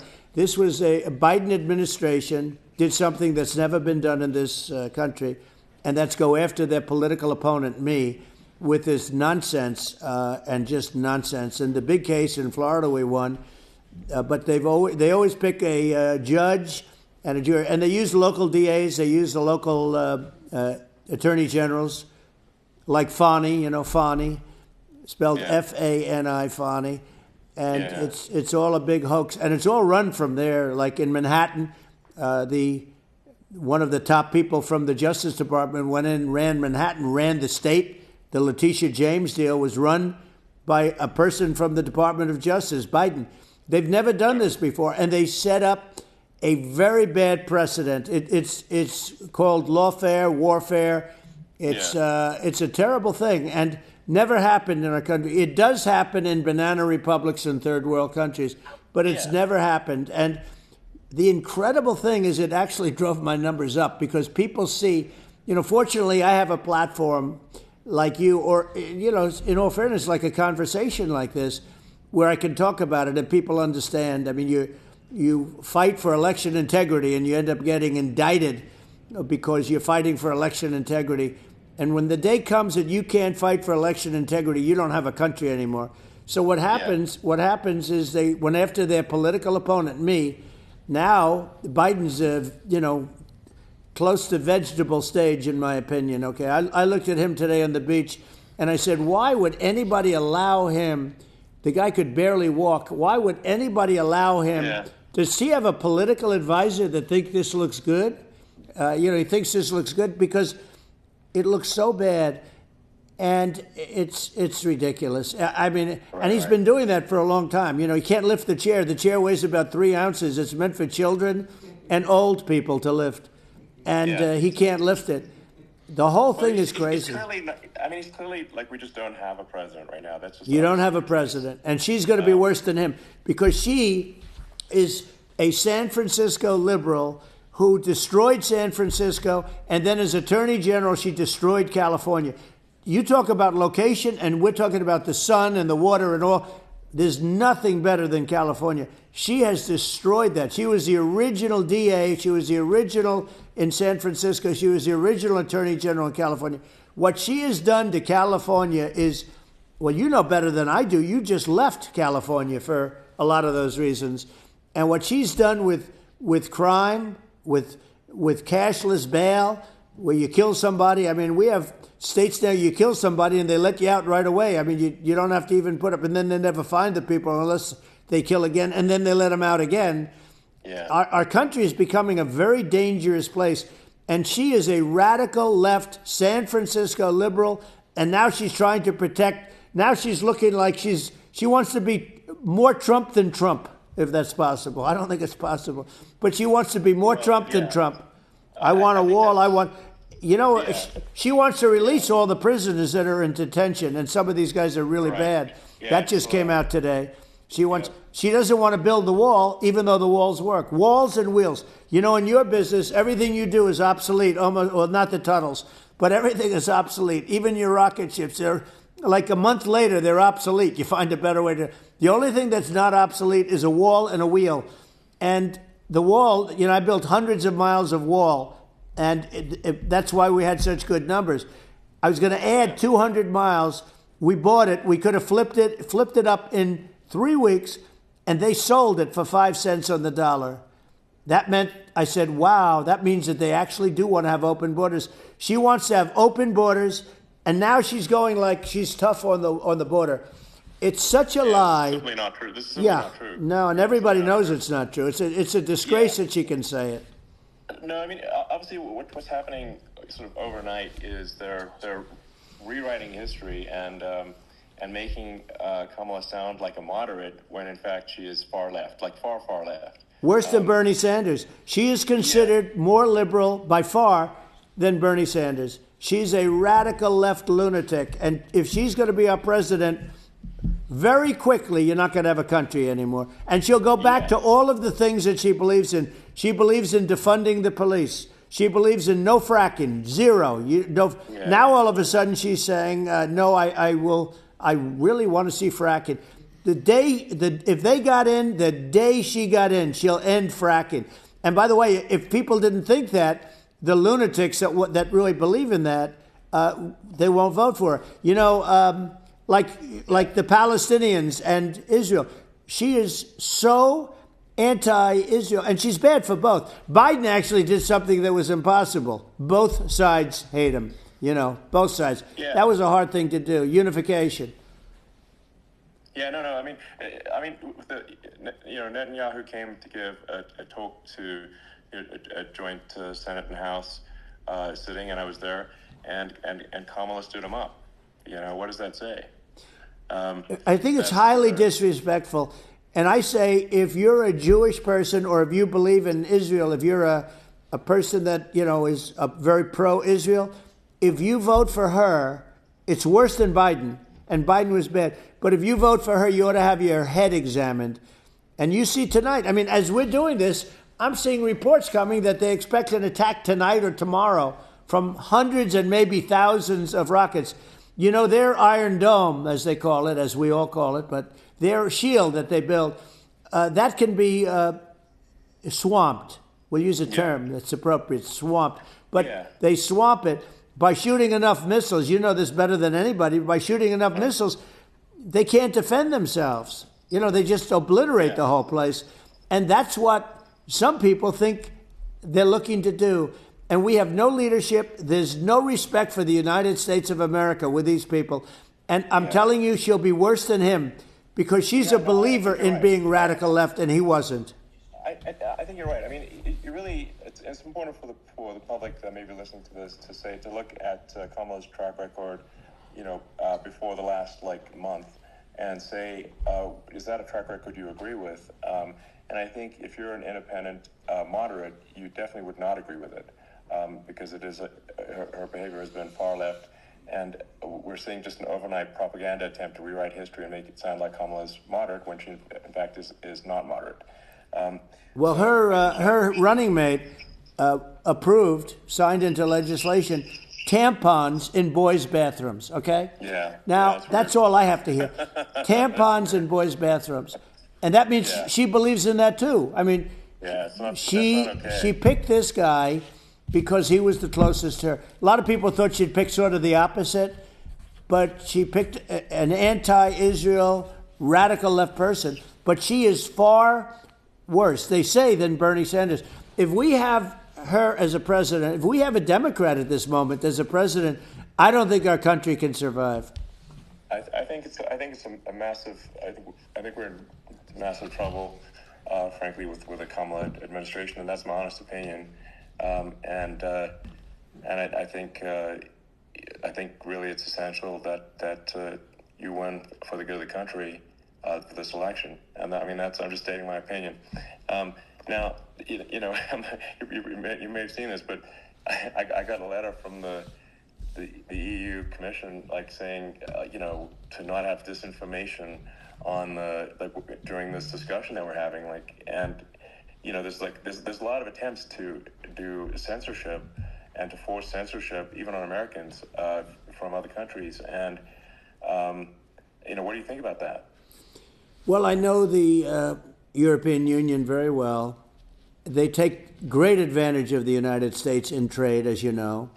We, through a different forum, NATO, we protect them, and yet if you build a car in the United States, you can't sell it in Europe. You just can't sell it.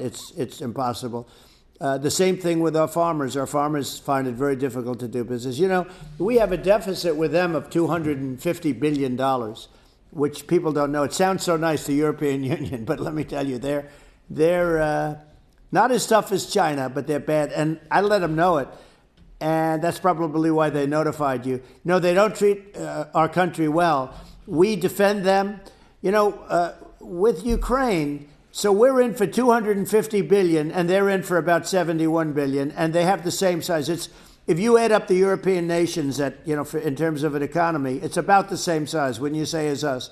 And they're in, and they're in much greater risk.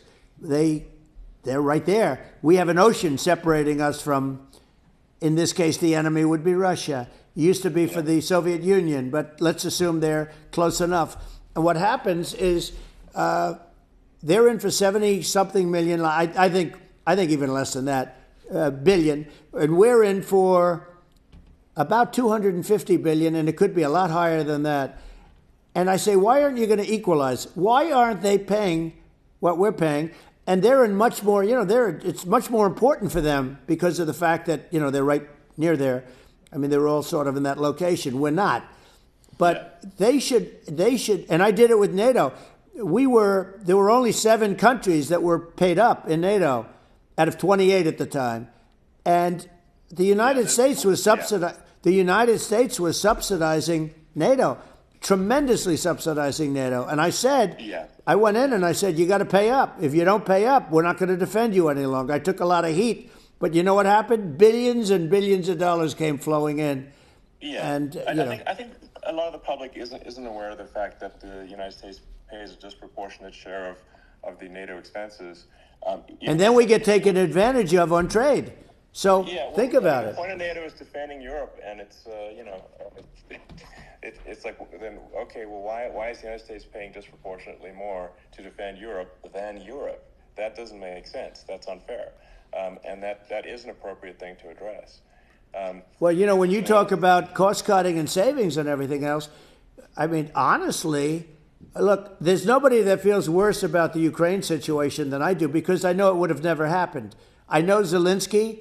He was very honorable to me, because when they went with the Russia hoax and they said I had a phone call with him, he said it was a perfect phone call. It was a great phone call. He could have grandstanded and, said, he was very threatening. He said, no, it was a very nice phone call. I called him up to congratulate him on his win, and you end up getting impeached because these people are lunatics. I was talking about the difference from the people within and the enemies on the outside. In many cases, the people from within are more dangerous for our country than the Russias and the Chinas. If you have a smart president, you're not going to have a problem with them. You're going to do things. Now, they've taken advantage of us incredibly, but you're going to do things with the right person. Yeah, well, I think it's obvious that you're a believer and an advocate of free speech, because during your first term as president, you were attacked relentlessly every day, often very unfairly with false attacks, and you didn't try to shut down the media. You didn't try to inhibit their freedom of speech, and I think that says a lot. Well, the good thing is that you and I have, and some people, very few, we can get the word out. although sometimes it's hard because they don't want to print it, like we're having a great conversation right now. Kamala wouldn't have this conversation. She can't because she's not smart. She's not a smart person, by the way. She can't have this conversation. And Biden, we don't even have to talk about it. I mean, he couldn't have this conversation. He would have given up on the first half of a question. He would have walked out. He would have said, "Where am I? Where am I going?" So anyway, but no, he wouldn't have this. Not a lot of people would have this conversation, but we cover a lot of territory. But the beauty is that we can have a conversation, and yes, you can actually have I'm able to get it out without, because I get treated unfairly by the press. You can actually have a conversation with you.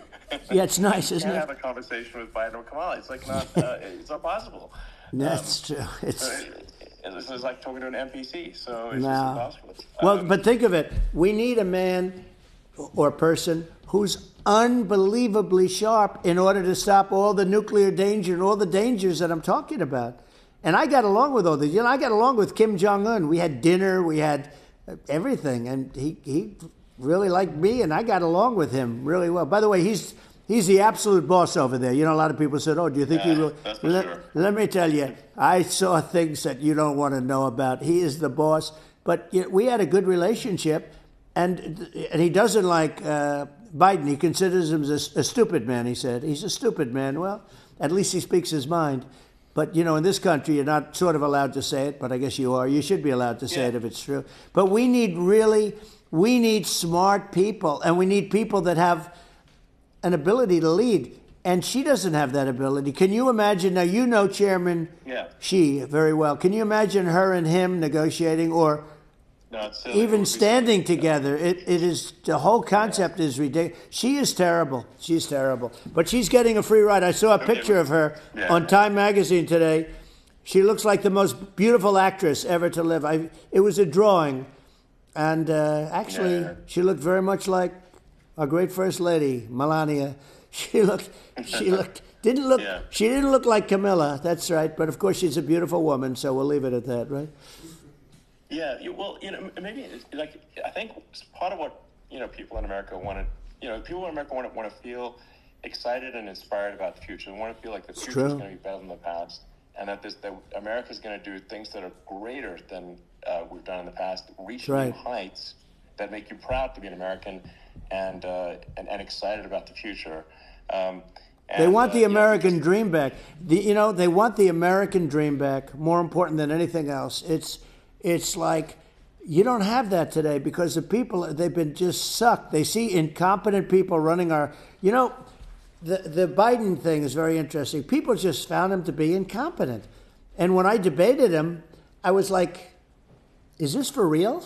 It was just absurd. But I think there are some grand projects that we could do. I mean, I think we could build a base on the moon. We could send American astronauts to Mars. We could build high speed connections that are more advanced than anything else in the world between our cities, so people have fast transport. It's possible to solve traffic with tunnels. We already made great progress in Vegas doing that, and just do things that are exciting and inspiring and make the future feel like it's better than the past. Well, I saw what you did in Vegas, and I'll tell you, it was amazing. I got to see. I took a big glimpse at it, and it's incredible. It's incredible, and you could do that all over. It's deep. You don't even need much structure, assuming you're in the right areas. It's straightforward.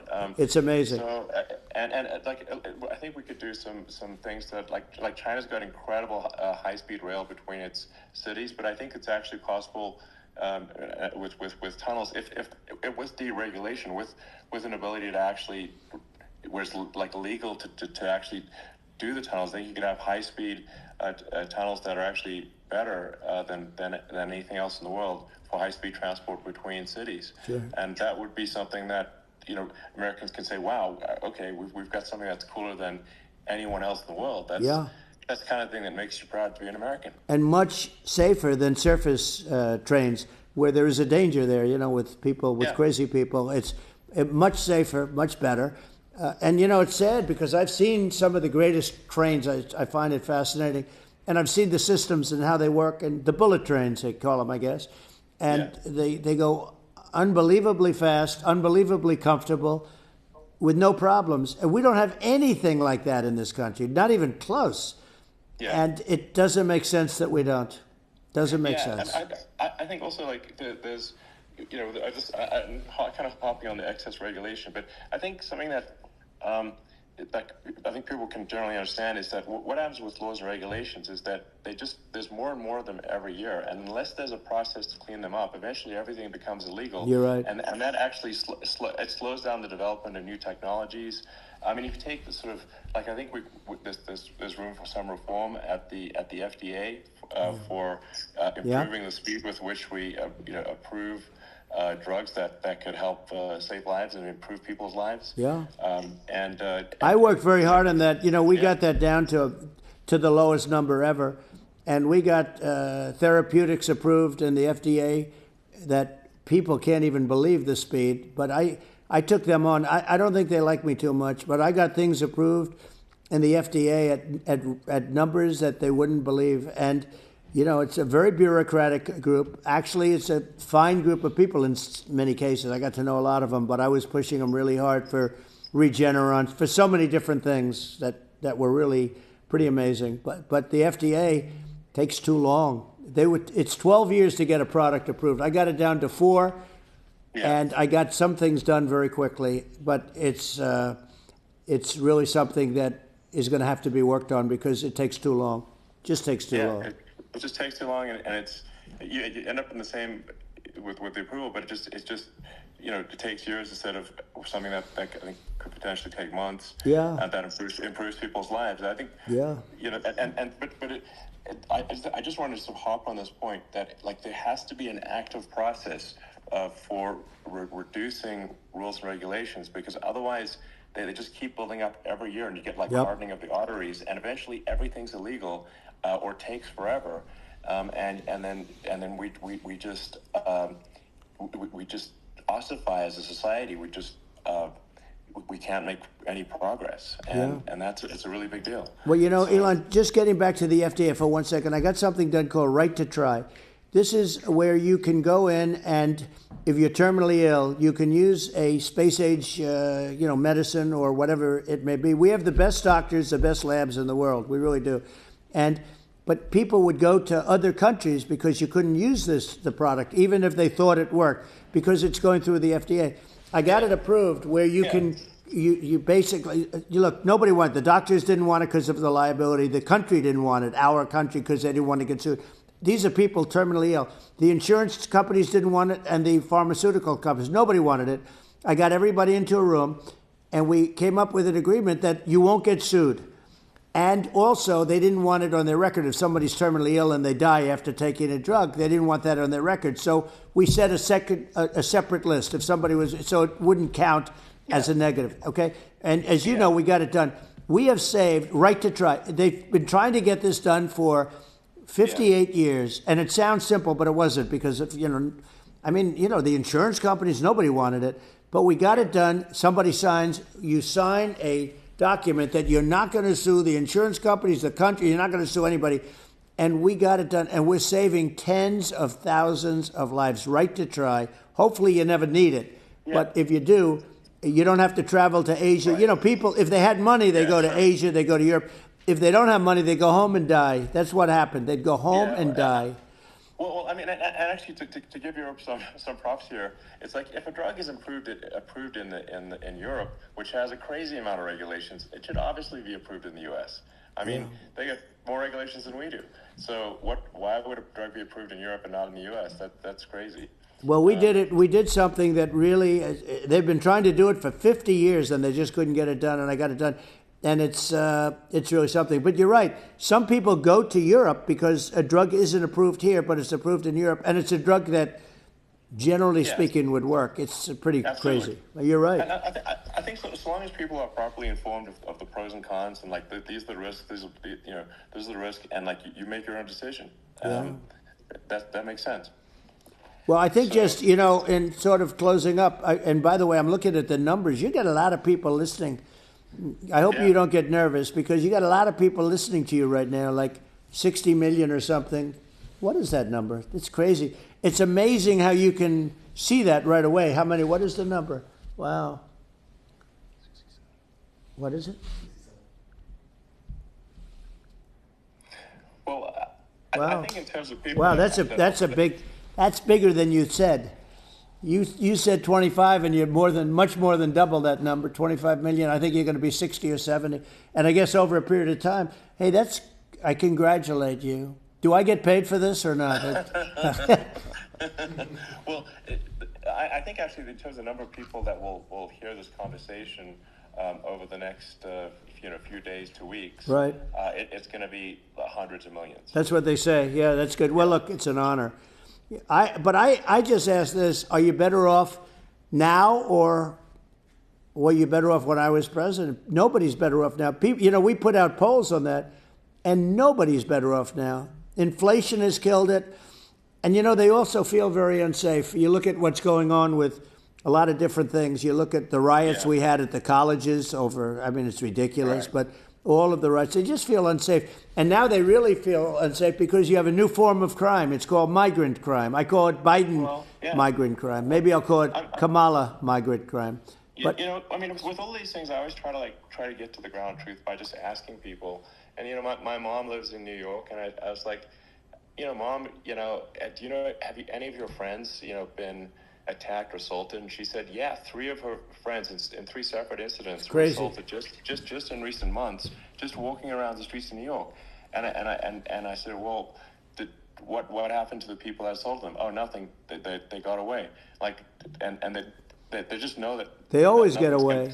And they don't even bother reporting it because they know that they're not going to, people are not going to get prosecuted. They just let violent criminals out in New York with the only one that gets prosecuted is Donald Trump. They prosecute Trump. I mean, it's just obviously messed up. It's terrible. Criminals are being getting off scot-free. Yep. And meanwhile, New York spending massive resources prosecuting you, and it's like what's this? And I think the sort of sensible public looks at this and says, well, what the heck's going on here? This is obviously abuse of the legal system. The legal system is supposed to be protecting the public from violent criminals, and it should be obviously allowing the public to make their own decision about who should be president, as opposed to some legal case. Once they start this precedent, because this can go on with the next one. I mean, this is a very bad precedent what they're doing. In terms of, going after their political opponent. And that's all it is. It's going after their political opponent. Yeah. And then you get a judge who's, a strong Democrat. And I'm being nice when I say that. In many cases, crooked as hell. But you get a judge and you go into an area where a Republican gets 3 or 4% of the vote. And, you'll have a jury pool with people that hate Republicans or hate. It could also be the other way, though, because it could start the other way in areas where they hate Democrats. And you get into a Pandora's box. It's a very dangerous thing for this country, and a very dangerous thing even for the state. New York City is losing. New York City and state lose a lot of business over what they did to me, because these people say, we don't want that to happen to us. That's no justice system. You have an unfair system of justice, and it's costing New York State a tremendous amount of money. People are leaving and companies are leaving, and they won't come back. So, all of that stuff is important. But the economy now is the big thing, and we can turn that economy up so fast, and people are going to be back again. We're going to get rid of inflation. I think a lot of opportunity. Absolutely. Right. Absolutely. So, and I want to congratulate you. You've done an amazing job. You have definitely got a fertile mind. We can talk. You and I can talk about rockets and thank you. Well, tunnels. We can talk about tunnels and rockets and electric cars. So many things. And now you're into the AI, and that's going to be another beauty, I'll say. So it's an amazing thing you've done, Elon. It's an amazing thing, and I congratulate you. I mean, thank you. And I just say here, here's to an exciting, inspiring future that people can look forward to and be optimistic and excited about what happens next. And that's the kind of future that I think you will bring as president, and that's why I endorse you. Well, I appreciate that. That endorsement meant a lot to me. Not all endorsements mean that much, to be honest. Your endorsement meant a lot. And, we have a phrase, make America great again. It's pretty simple, but it really says that we want to make America great again. And we can do it. We can do it now, but if we were going to suffer another 4 years like we've suffered for the last 4 years, I'm not sure the country can ever come back. That's how bad it is. It's so bad. We have to do a lot of things. Real risk. Yeah, it's a big risk. Yeah. And it's, I'd just like to note to people listening, like I've not been very political before. And if you look at my record, I've actually been, I'm not like, sometimes they try to paint me as like a far right guy, which is absurd because I like making electric vehicles and, solar and batteries, helping with the environment. And I actually, I supported Obama. I stood in line for 6 hours to shake Obama's hand when he was running for president. And, so it's not like I'm like some sort of dyed-in-the-wool long-term Republican. I call myself, historically a moderate Democrat, but now I feel like we're really at a critical juncture for the country, I think a lot of people thought the Biden administration would be a moderate administration, but it's not, and obviously we were just going to see an even further left administration with Kamala. That's my honest opinion. I mean, her dad is literally.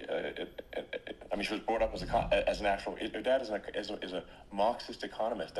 You can Google it. I mean, it's not we're not making this up. That's how she was brought up. So,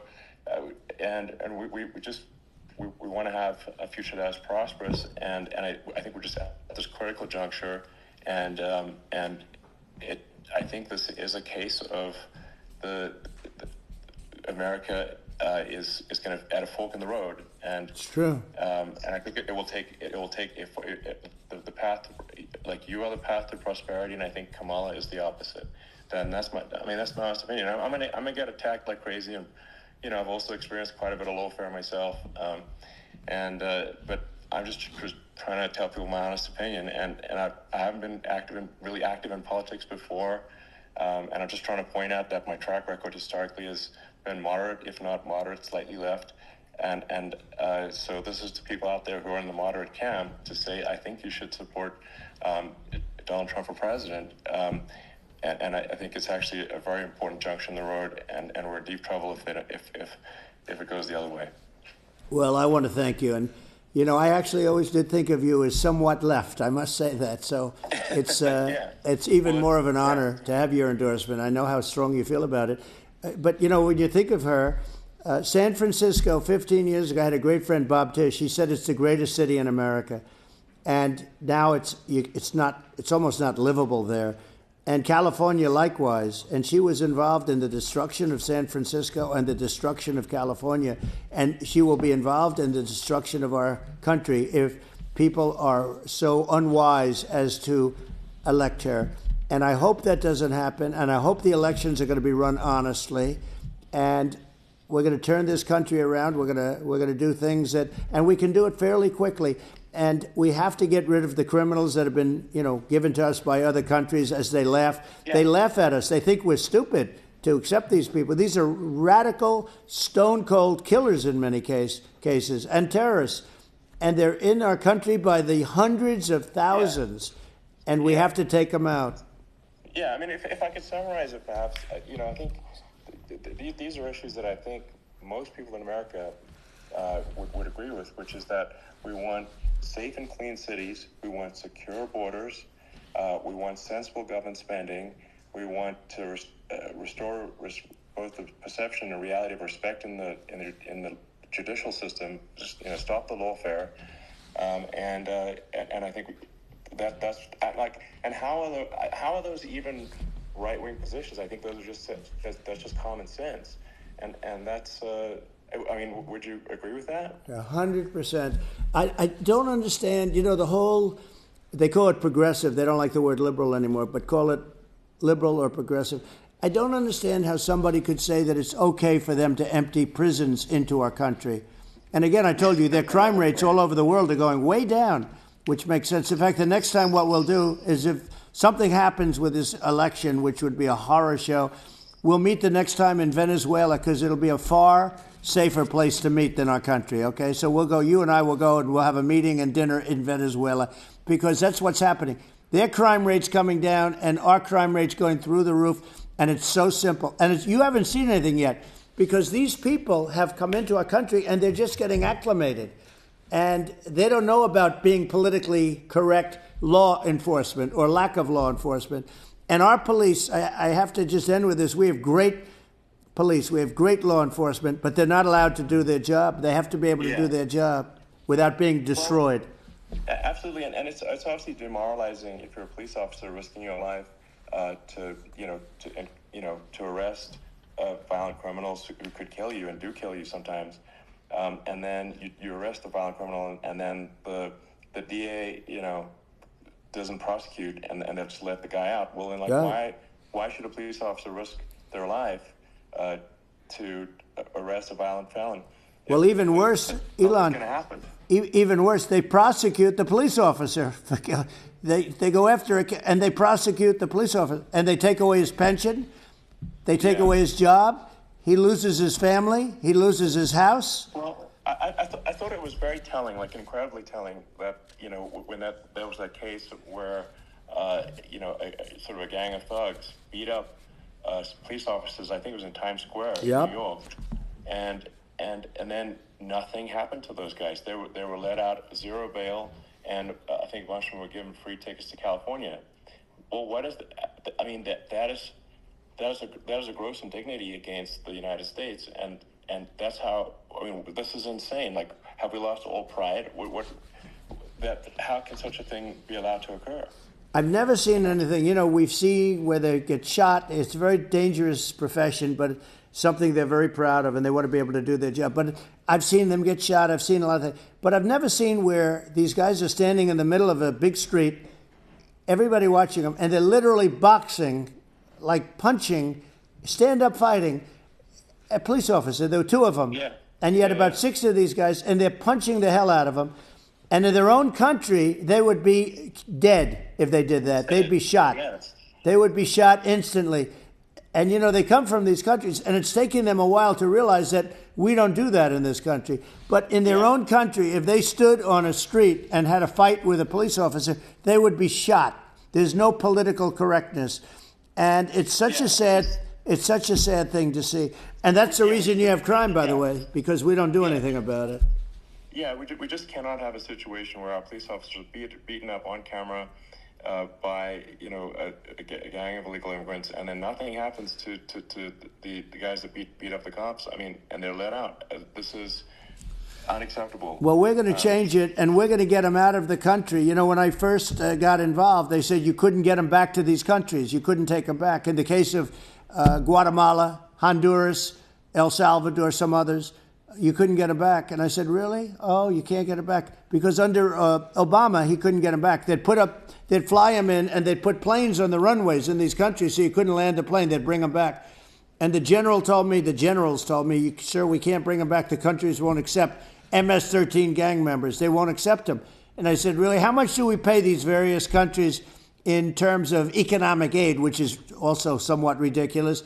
And the answer was $750 million. I said, good. Tell them they're in default.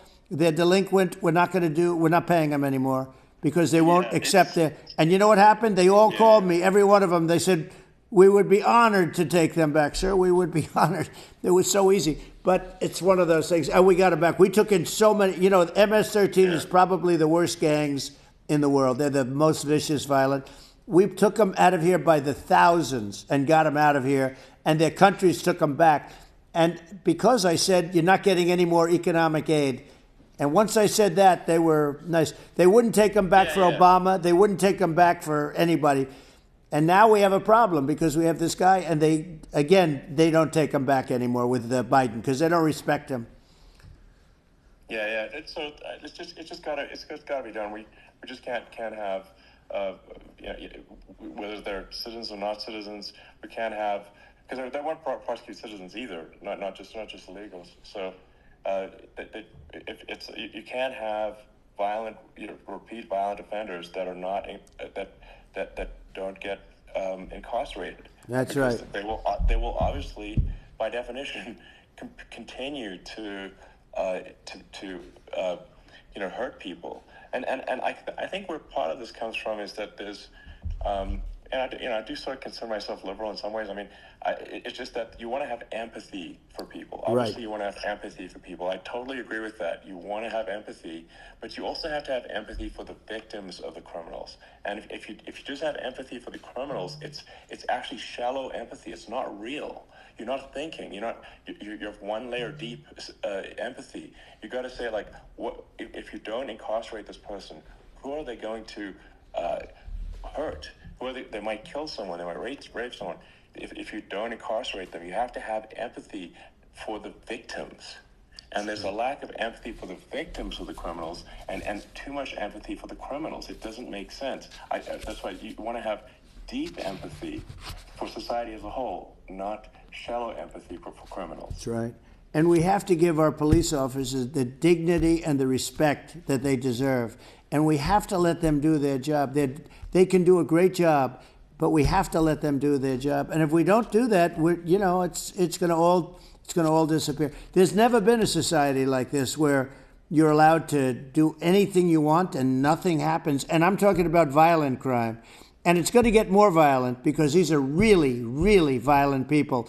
And we're going to get them out of our country, and we're going to get them back to because they were sent here by the presidents and by the various people that run those countries. And I know every one of those guys.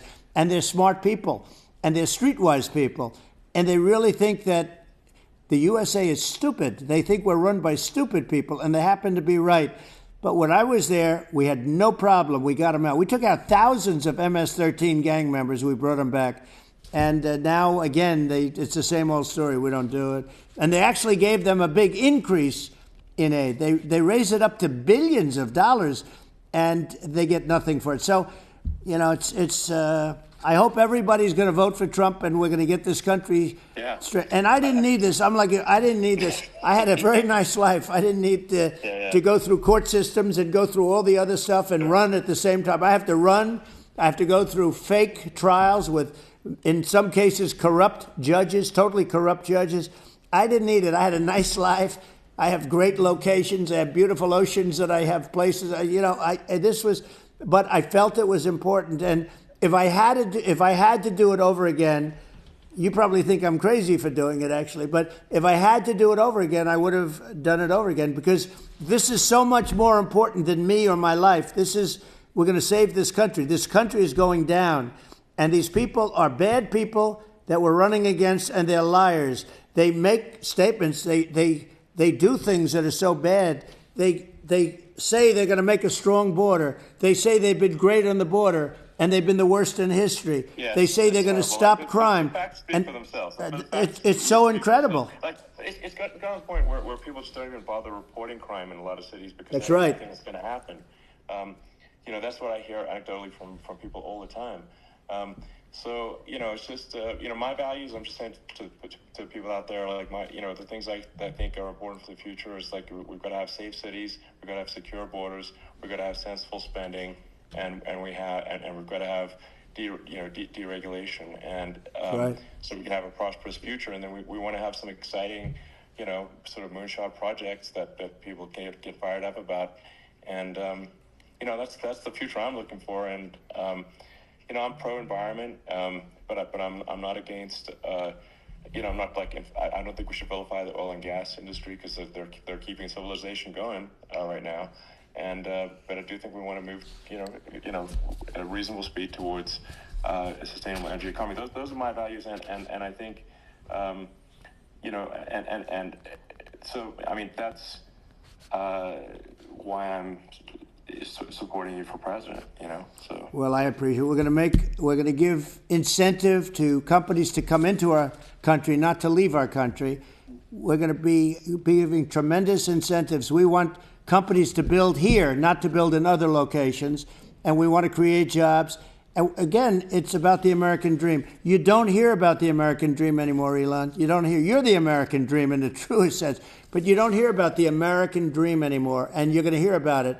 People, they need that incentive to go out and do it. And they're going to love their lives. I mean, they're going to look forward to getting up in the morning and going to a job that they love, not a job that they can't stand, or not any job at all where they have no money, where they literally have no money, and then they end up with violence and lots of other problems. No, we're going to do some great things. And I learned a lot in the first. We had a great economy and all of that. We rebuilt the military. We did so much, but I also learned the best people. I learned the good people, the smart people, the dumb people, the people that can do things. The people, you learn. When I first came in, I tell people I was in Washington, D.C. only 17 times, according to the fake news media. I was in 17 times. I never stayed over. And you don't know people. You rely on other people to give you names, and then you realize the people you relied on weren't so good. Now, we had great people, but we also had some where I wouldn't have, used them had I known. Yeah. Now I know everybody.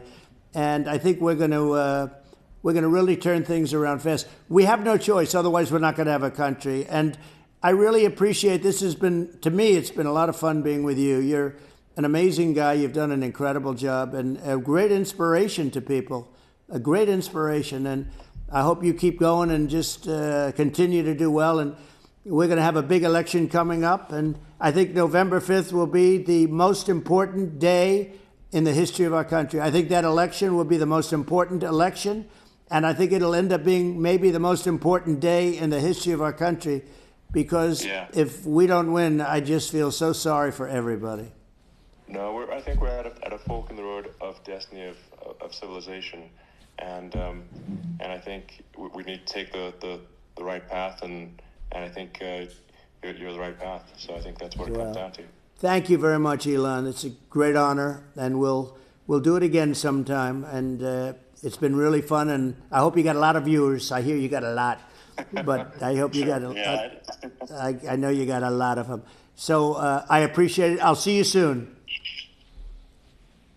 All right, sounds good. Thank you, Elon. Thank you very much. Bye.